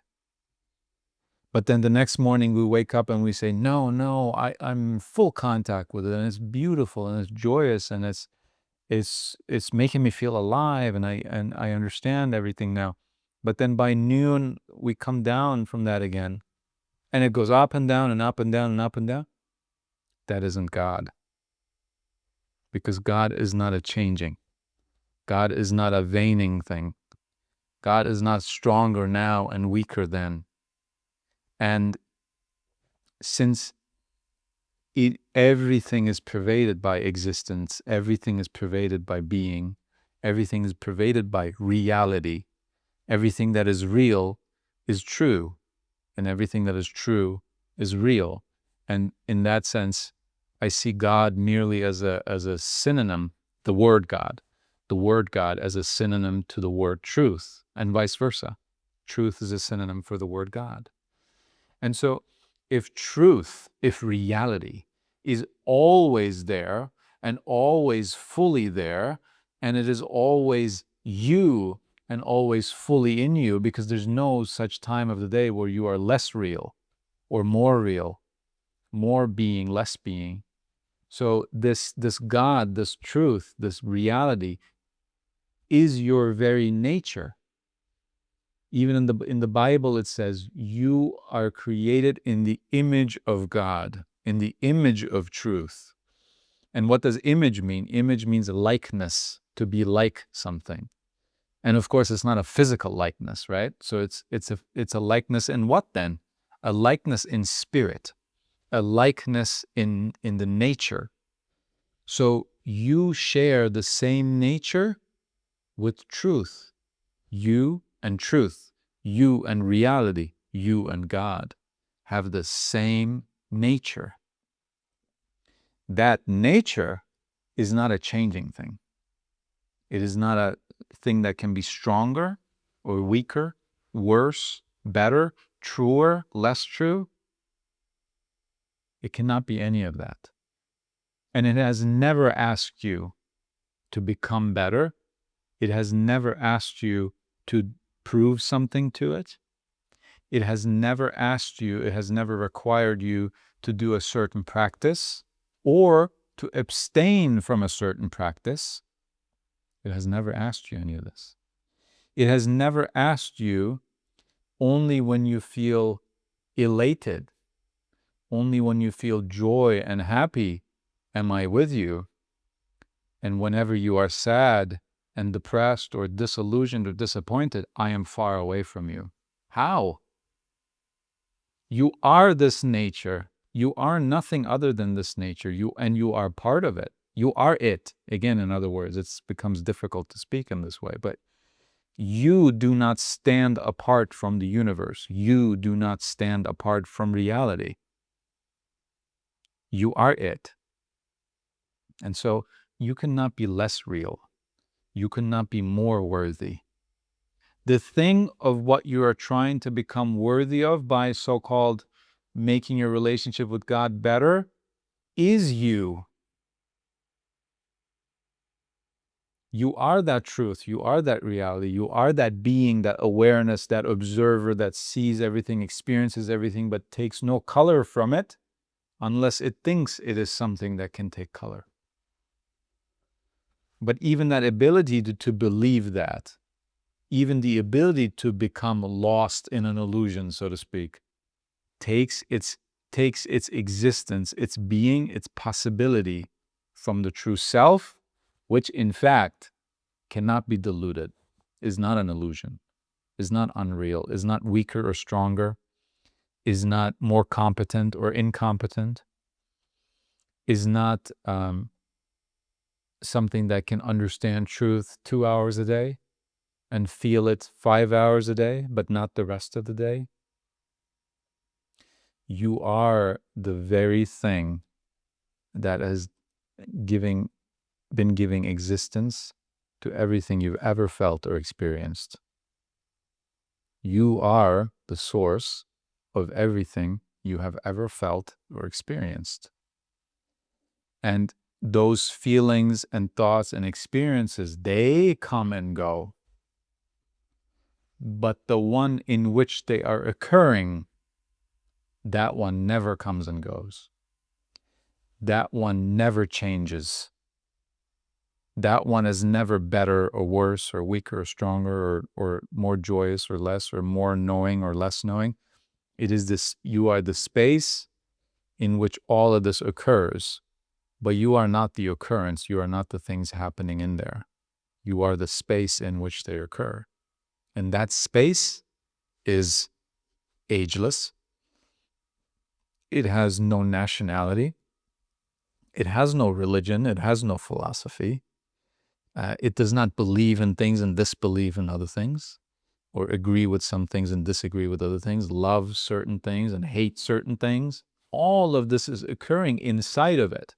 The loving and the hating and the believing and the disbelieving and the ignorance and the intelligence and every single thing that you have ever experienced, the joy, the sadness, it is happening within you, and it takes its activity, its happening, its existence, its being from you. Without you, there is no one to experience these things. And so when you so-called experience the state of being more or less in touch with God, that too is only something that you are experiencing, that you are seeing as the perfect seer. And so you do not need to worry about any activity, any proving yourself, any spiritual practice, any ceremony, any doing to become more or less worthy of yourself, to become more or less existent. Your existence asks nothing of you. You already have it.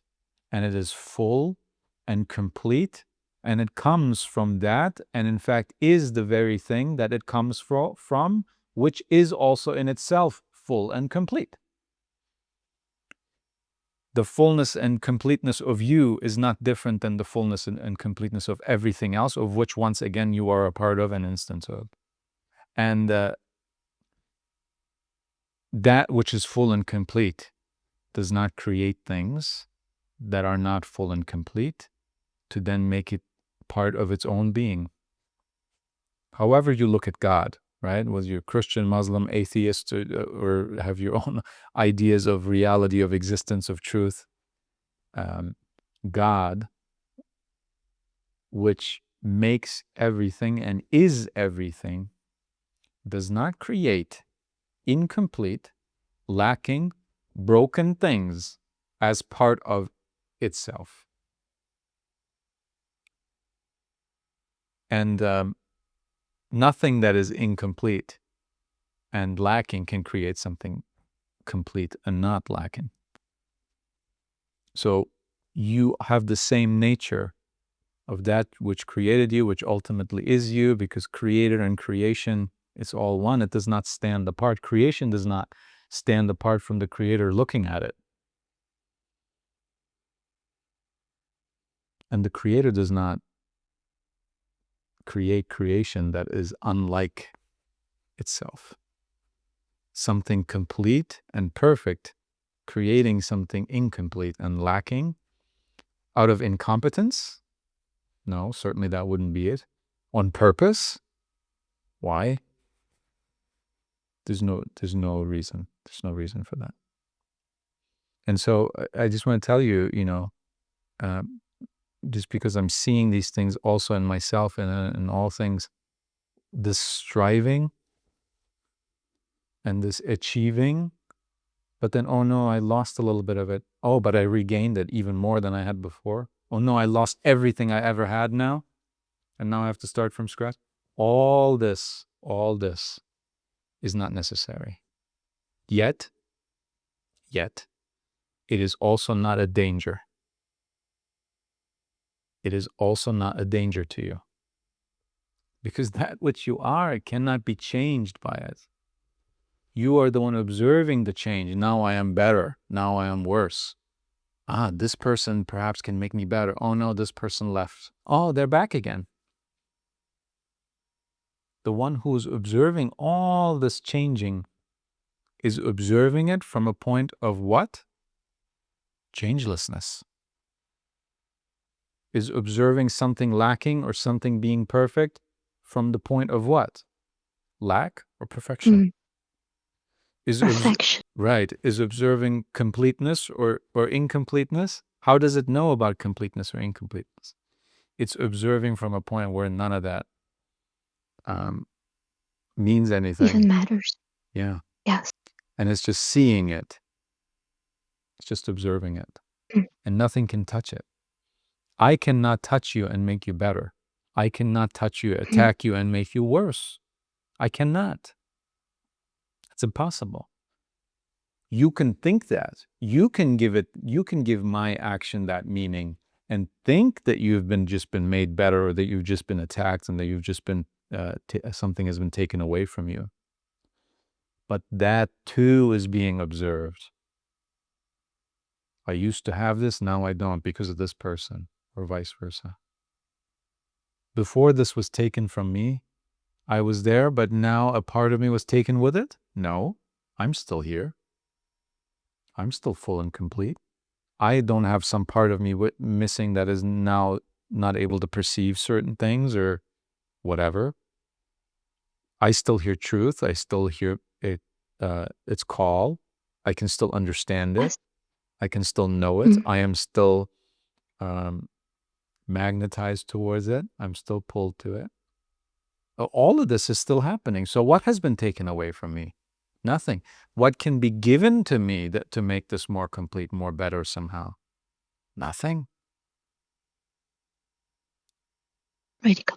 So I want you to realize, even behind the wish or the idea or the desire or the activity of getting closer to God, there is God. even behind that. And you can see that. You can experience that. Every time when you feel less close to God, so to speak, you can experience that happening.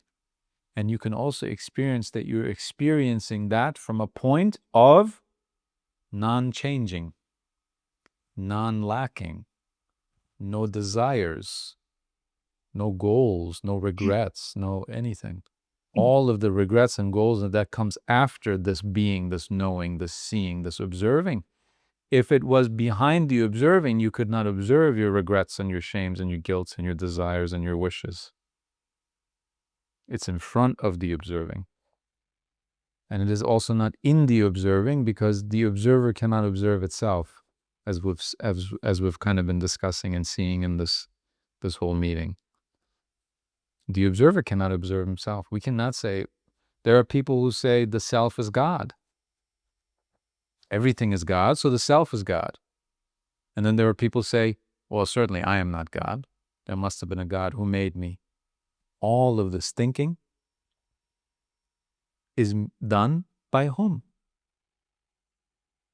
If the thinker knew what they are, whether they're God or not God or this or that, then we could just say that. Then we could just know that. But there's disagreement everywhere. But I want you to be able to observe that everyone who says, yes, I am the observer and I am God, and everyone who says, yeah, I'm observing things, I'm experiencing things, but I'm not God, they are both saying these things from the same place. From the same place. Yeah. From the same activity, from the same being, from the same existence, from the same nature. And we don't need to put a name to that nature. We don't need to say it's God or it's this or it's that or it's something apart from it. It's a human, whatever. Whatever it is, it has never asked me for an activity. It has never asked me for a ceremony. It has never graced me with its presence and never punished me with its absence. It's always here. It's always here. Does that make some sense? Beautiful. Absolutely. Yes, so beautiful, so valuable, and felt so good. I didn't get it until now, but now it makes so much sense, and it feels so good to what you said, that we are God and God never leaves us. I don't know. It's amazing. Thank you. You can never stand apart from God. Never. You can never for a second not be real, not be existence.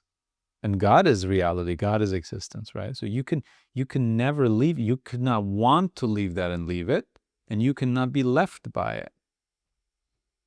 Because it would be the self leaving the self. It's not a thing.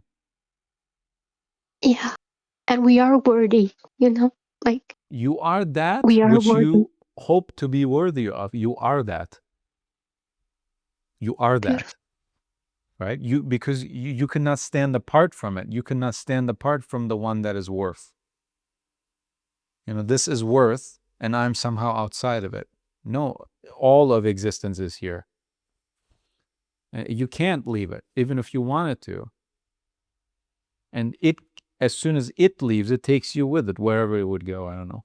Again, these are the things where language fails us, and it doesn't make any sense really to talk about it, right? But just realize that. I mean, every single person who disagrees, right? I say I believe this, you say I believe the opposite, another says I believe neither of those things, another one says I believe 4 things that you guys have never heard of. Whatever anyone does, they do it with belief. Whatever they apply their belief to, it is evidence that they have the capacity to believe, that they have the potential to believe, that they have that apparatus of belief, which they can then somehow perhaps choose to apply to this or that, or to withhold it from this and not this. Whatever that is, that comes after. That comes after. The potential, the ability, the apparatus of what we call belief is something we all have inside of us. We all have it. And we don't need to do anything to retain it. And it cannot be made, its capacity cannot be increased or decreased. And so when we say, oh, this person is closer to God, but I'm so far away, or I used to be closer, or I used to be further away, now I'm closer. We're all saying that from that capacity, that ability, which is full and complete, and it has been given to you with your birth and has never been made better or worse. And it's the same with thinking about God. We cannot be further or closer. There's also, like I said, no spiritual practice or anything, ceremony or anything, or pay anyone to get closer to that. It's not possible. I cannot get closer to me. Existence cannot get closer to existence, being to being, reality to reality. And we do not stand apart from any of these things, which are all one. One. There's no multiplicity in the way we observe it, in the way we feel it in our existence. So just spend some time with that. This too is not required of you, that you look at things this way. This is what I'm saying. And if it makes sense to you, it'll make sense to you, or it doesn't, right? And so naturally, once again, effortlessly, this will be something that is with you now, or that the vision of it rather, or it is not. That's up to you. But dwell in that. You can look at it, examine it, feel it out, and see what parts of it, if any of it makes sense, and etc. And things will happen without you even wanting them or willing them to happen. It was just going to happen. It's natural to you, effortless. It's just about seeing in our lives, what is God not? What is the self not? Is God the self, reality, truth? Is it an emotion? Is it a feeling? Is it a thought? Is it a state we can come into and come out of? Is it a mood? Is it a mood that we can be put into and pushed out of? Is that what God is? I don't think so. I would say no. Okay. I would say none of these things is God. God is not an emotion, not a mood, not a feeling, not an idea, not a stage, not a so-called concept that I can believe in or not believe in. Behind all of that, what is there behind all of that? And what is always there? That to me seems more like God than any of these changing things that come and go, can be given and taken, and all these things. Right? Thank you so much. That really touched something within. Thank you. Well, I appreciate you. I appreciate you coming here, right? Because there's no so-called prize. Right? No one's given anything here, certainly not materially. And but there are a lot of reasons to not come. So-called reasons, right? Oh, I'm not good at public speaking. Oh, I don't want to bother anyone. Or, I can figure it out myself. Or this is probably stupid what I'm about to say. All these, again, mental constructs that come up in all of us. Not a single person does not have this. To say, even all these things are just observed. I can observe this fear, I can observe this discomfort, or I can observe this joy, blah, blah, blah. But it's observable to me. It is not me. But yet still, once I let go of all of these observable things, this fear, this belief or disbelief, agreement or disagreement, behind all of that, there's still reason. That calls me, that I can clearly see without effort, without having to prove myself to it, without having to do anything. It is my nature. And that nature says, I want to do this activity. I want to ask this question. I want to do this or that, or not do this or that. And to follow that is, to me, the true human victory, if we're still even thinking in those terms as in victory and defeat and all that, right? But on a human level, this truly is a human victory, right? It's not on the battlefield. It's not here and there. It's inside. It's inside. It's non-physical. And so I like seeing it again, once again, on a human level. It's a joyous occasion to see someone not listen to falsity, not listen to multiplicity, that which tells us we are all apart and we're all different and we're all in different camps, and we can be attacked and we can be dangerous to each other, and all these things. It's all one thing. When you zoom out long enough, right? It's all one thing, and we say, this is not what's going to lead my life anymore. What's going to lead my life is the big picture, the zoomed out perspective, the oneness that is really everywhere and in all things, and nothing separate in that sense. And Honest. so, yeah, and I Thank you. thank you for being here. Thank you, and I will put you back to the audience for now. Once again, thank you for being here, and I hope that you make use of it more. I mean, this is what I say to everyone. This is your resource. And not just the kinship meetings, like the whole Discord, right? Every single thing that's happening here is a resource. And every week we come here together to do what? To play card games, or to play a drinking game, or to distract ourselves from the so-called problems that we're facing at other times? No, we're here to discuss, to exchange experience, to give ourselves a clearer vision. Some person has a clear vision on this, and another on this, and another on that, and another on that, and these people are exchanging. They're exchanging. And what one is capable of, the other one is too. They just don't know about this particular thing, so they're exchanging. So now 2 people are capable of 2 things, and 3 people of 3 things, and 10 people of 10 things, and so on and so forth. So this is what we're here to do, and this is your resource. Come here and use it. If you wish, also no obligation, right? No one here needs each other. But if you want it, come here and make use of it. Because when you're guided by reason, by truth, by awareness, by love, by justice, you cannot make use of something in a wrong way, in a bad way, in a damaging way. You cannot. And so you don't need to worry about anything. And I'm certainly not someone to take offense if you asked a question that was just not right, or something that I cannot answer. I'm not going to say, only ask me questions that I can have an answer to so I can look good in front of all these people. I've never said that.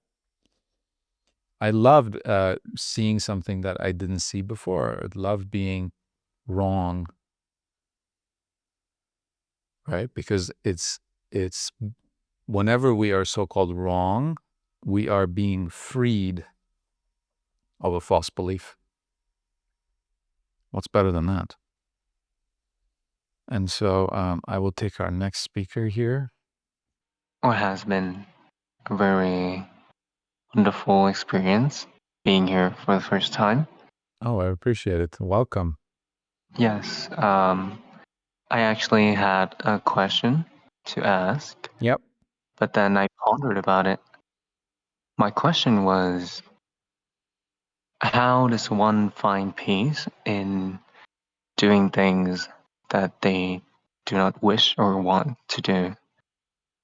And when I thought about it, I was like, what I want to do. What differentiate the things that I want and not want to do? Well, I wonder if that's like a kind of discrimination that I have still. And I don't know, I feel like any activity has beauty that lies in it. And I shouldn't come to an activity with the intention of, I just want to be done with you. I just want to pass you by and go see something else, go do something else. And I feel like a part of living life is to approach everything with honesty, with openness, so that, even if you don't enjoy it right now, to be able to enjoy it more and more as you look at it, examine it, and see it closer, I guess, to see what it is it's not there. An activity is not harming you. That's what I think is what I think. Yeah, and that's an If it's amazing. not, See, this yeah, is a great thing to be engaged in, and you know this. You're yes, wondering what is it, or what is also the proper way when I do need to make a decision. I mean, so many decisions are taken from us just when we realize that this is actually not a problem. This is actually not something I need to change, right? Even though I might not immediately see it, as you said. Not only might there be utility in this, but there might be beauty in this and truth in this. And this is just how it needs to be because reality is giving me this. It's happening, whether I like it or not, as they say. And so, so many of our striving, so many of our decisions, so many of our, oh, I need to fix this. When we realize there is nothing to fix, we don't need to do anything. So there's a huge increase in our vision and our understanding of peace in that, as you are expressing, and I think also clearly experiencing. But then there are still those times where we do need to make a decision. I mean, objectively. And then the question becomes, on what basis? On what basis? And this is really the question of all questions when it comes to the self. On what basis am I to look at the world? From what perspective would it be best for me to look at this world? And that's really the question.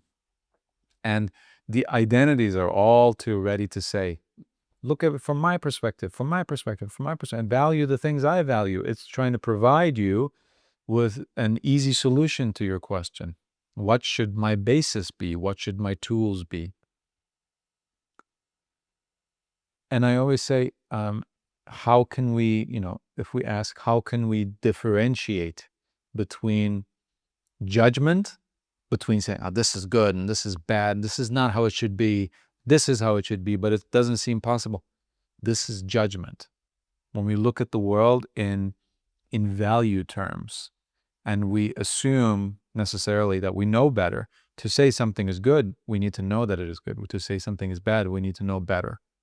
To say this person is incompetent, we need to be competent, right? So every time we judge the world, every time we judge an event in the world, something that is happening clearly, as good or bad, as something that should or shouldn't, we are assuming that we know more. No more than what? Than reality? This is what the so-called ego loves to do, to know better than reality. It turns on the news and it says, these stupid leaders of these nations, they don't even know what they're doing. This is so obvious. This is so clear. I know better.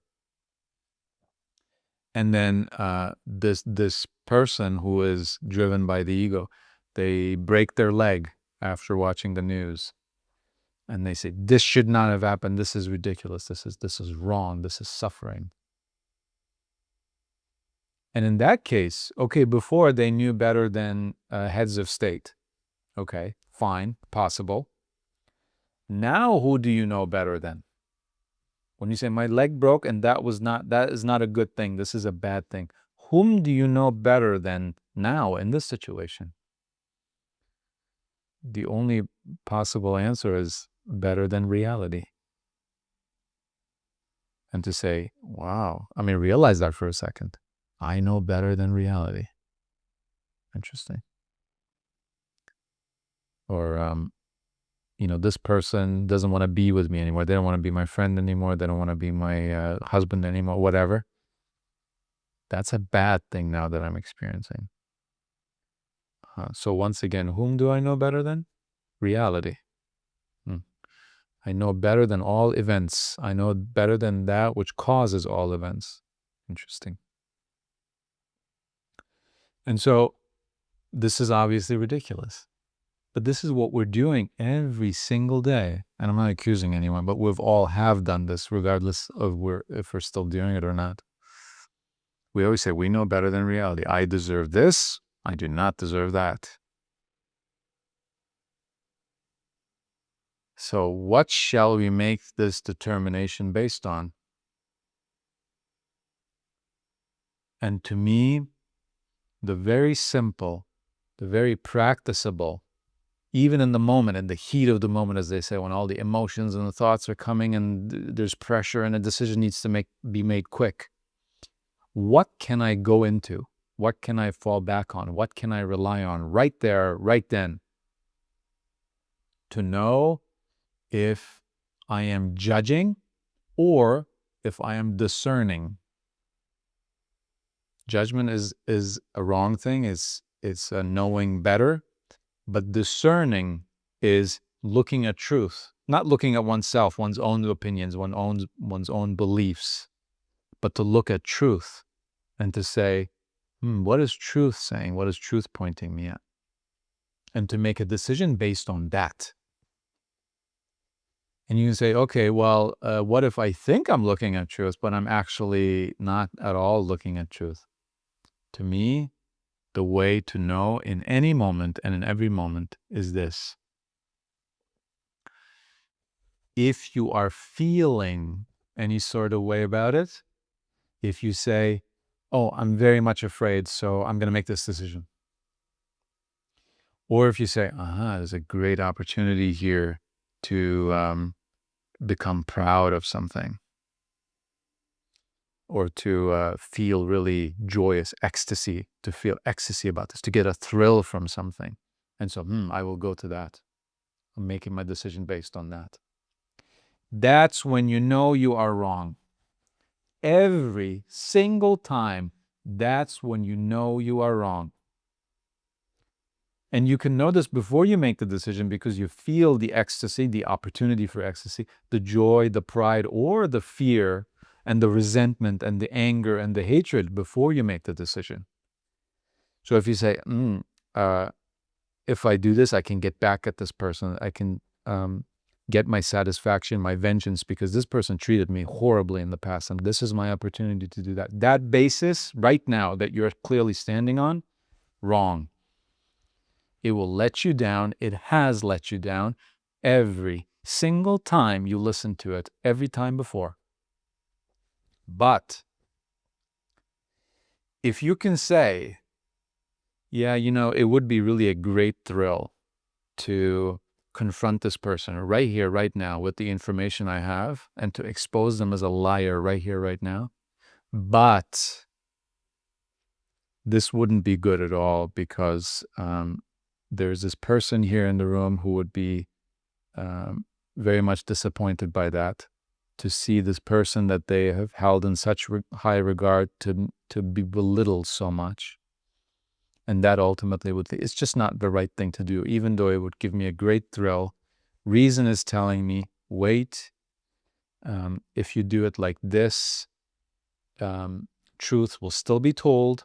This person will still be exposed in a sense, meaning they will be removed from their position of where they were deceiving and lying.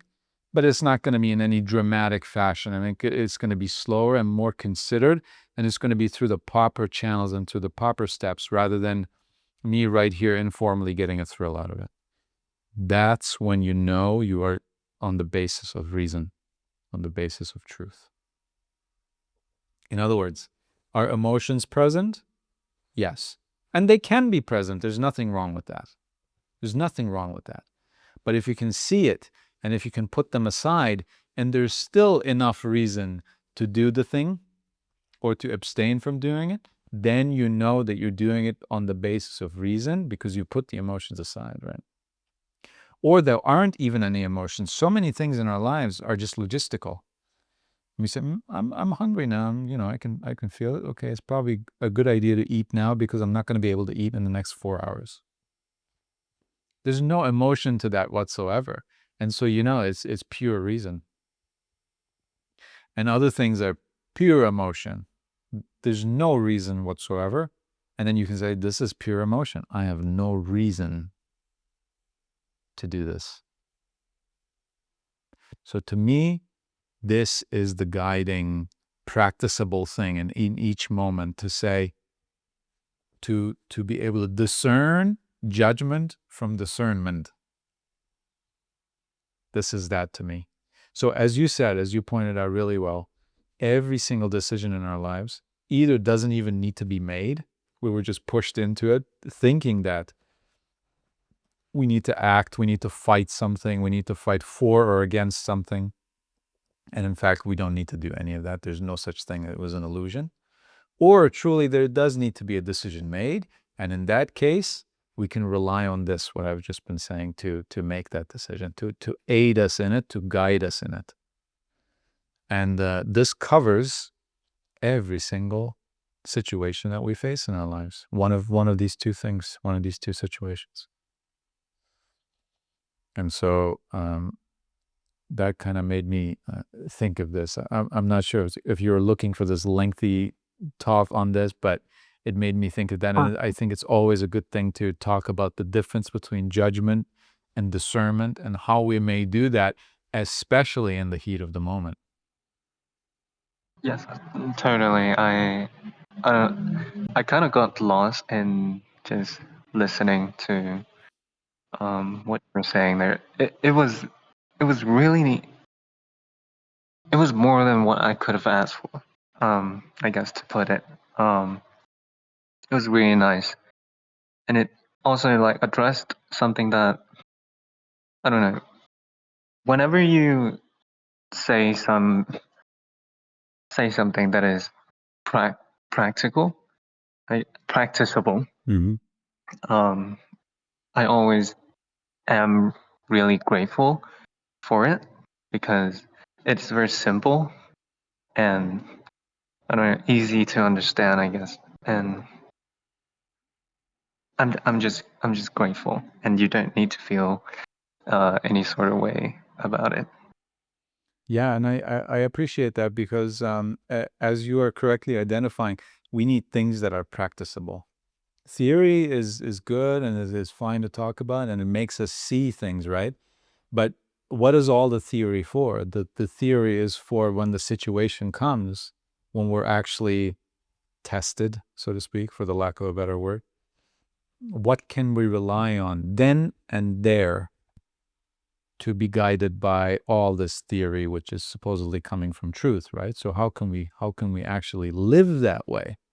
This channel started this way, this whole thing started this way. Philosophy as a way of life, not as something we discuss and disagree on and debate like they do in academics often or on Reddit, things like that. No, this is supposed to show up in your experiences. It's supposed to make a difference. I mean, isn't that the whole point? It's supposed to make a difference, and a positive one too. And so this is how it goes. And I do want to ask you the question of the fortnight. You don't have to answer it. Maybe you didn't think about it and you just don't want to answer it. That's fine. Sure. But I'll ask it to you and then you can answer or not answer. So the question of the fortnight is, what is the very best thing you can do against ignorance in the world?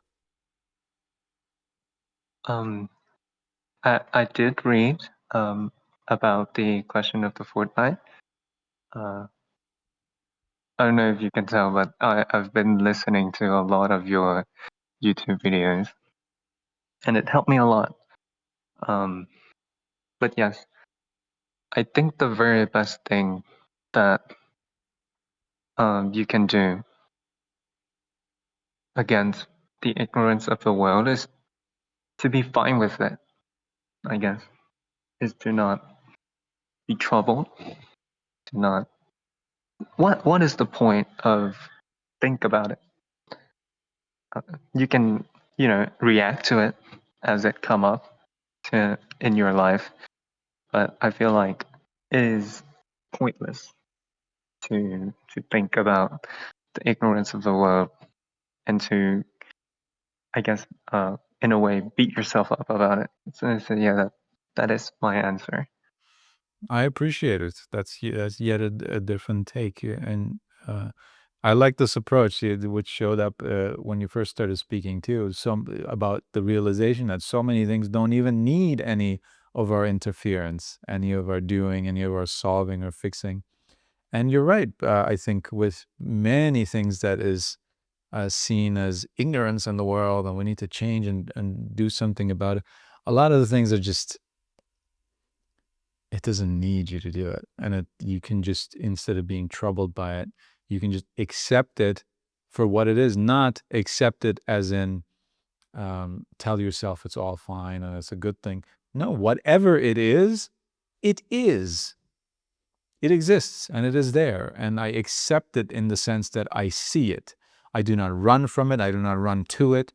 I see it and I know it, and it exists, and I do not repress or change anything. I accept it.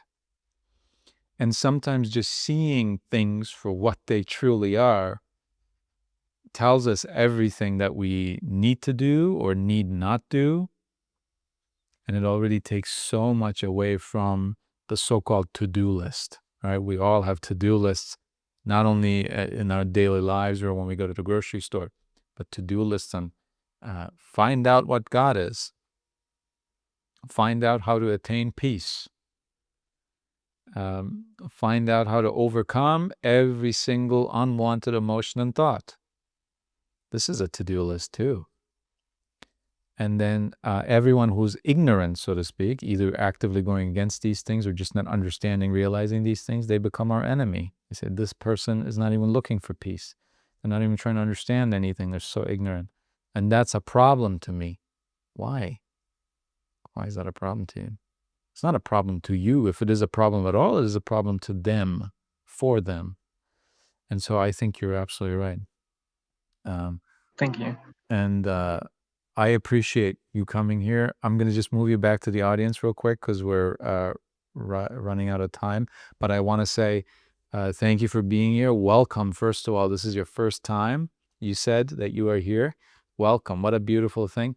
And I hope that you enjoyed it in the truest sense, that you find that it has lived up, so to speak, to its name, which is kinship, right?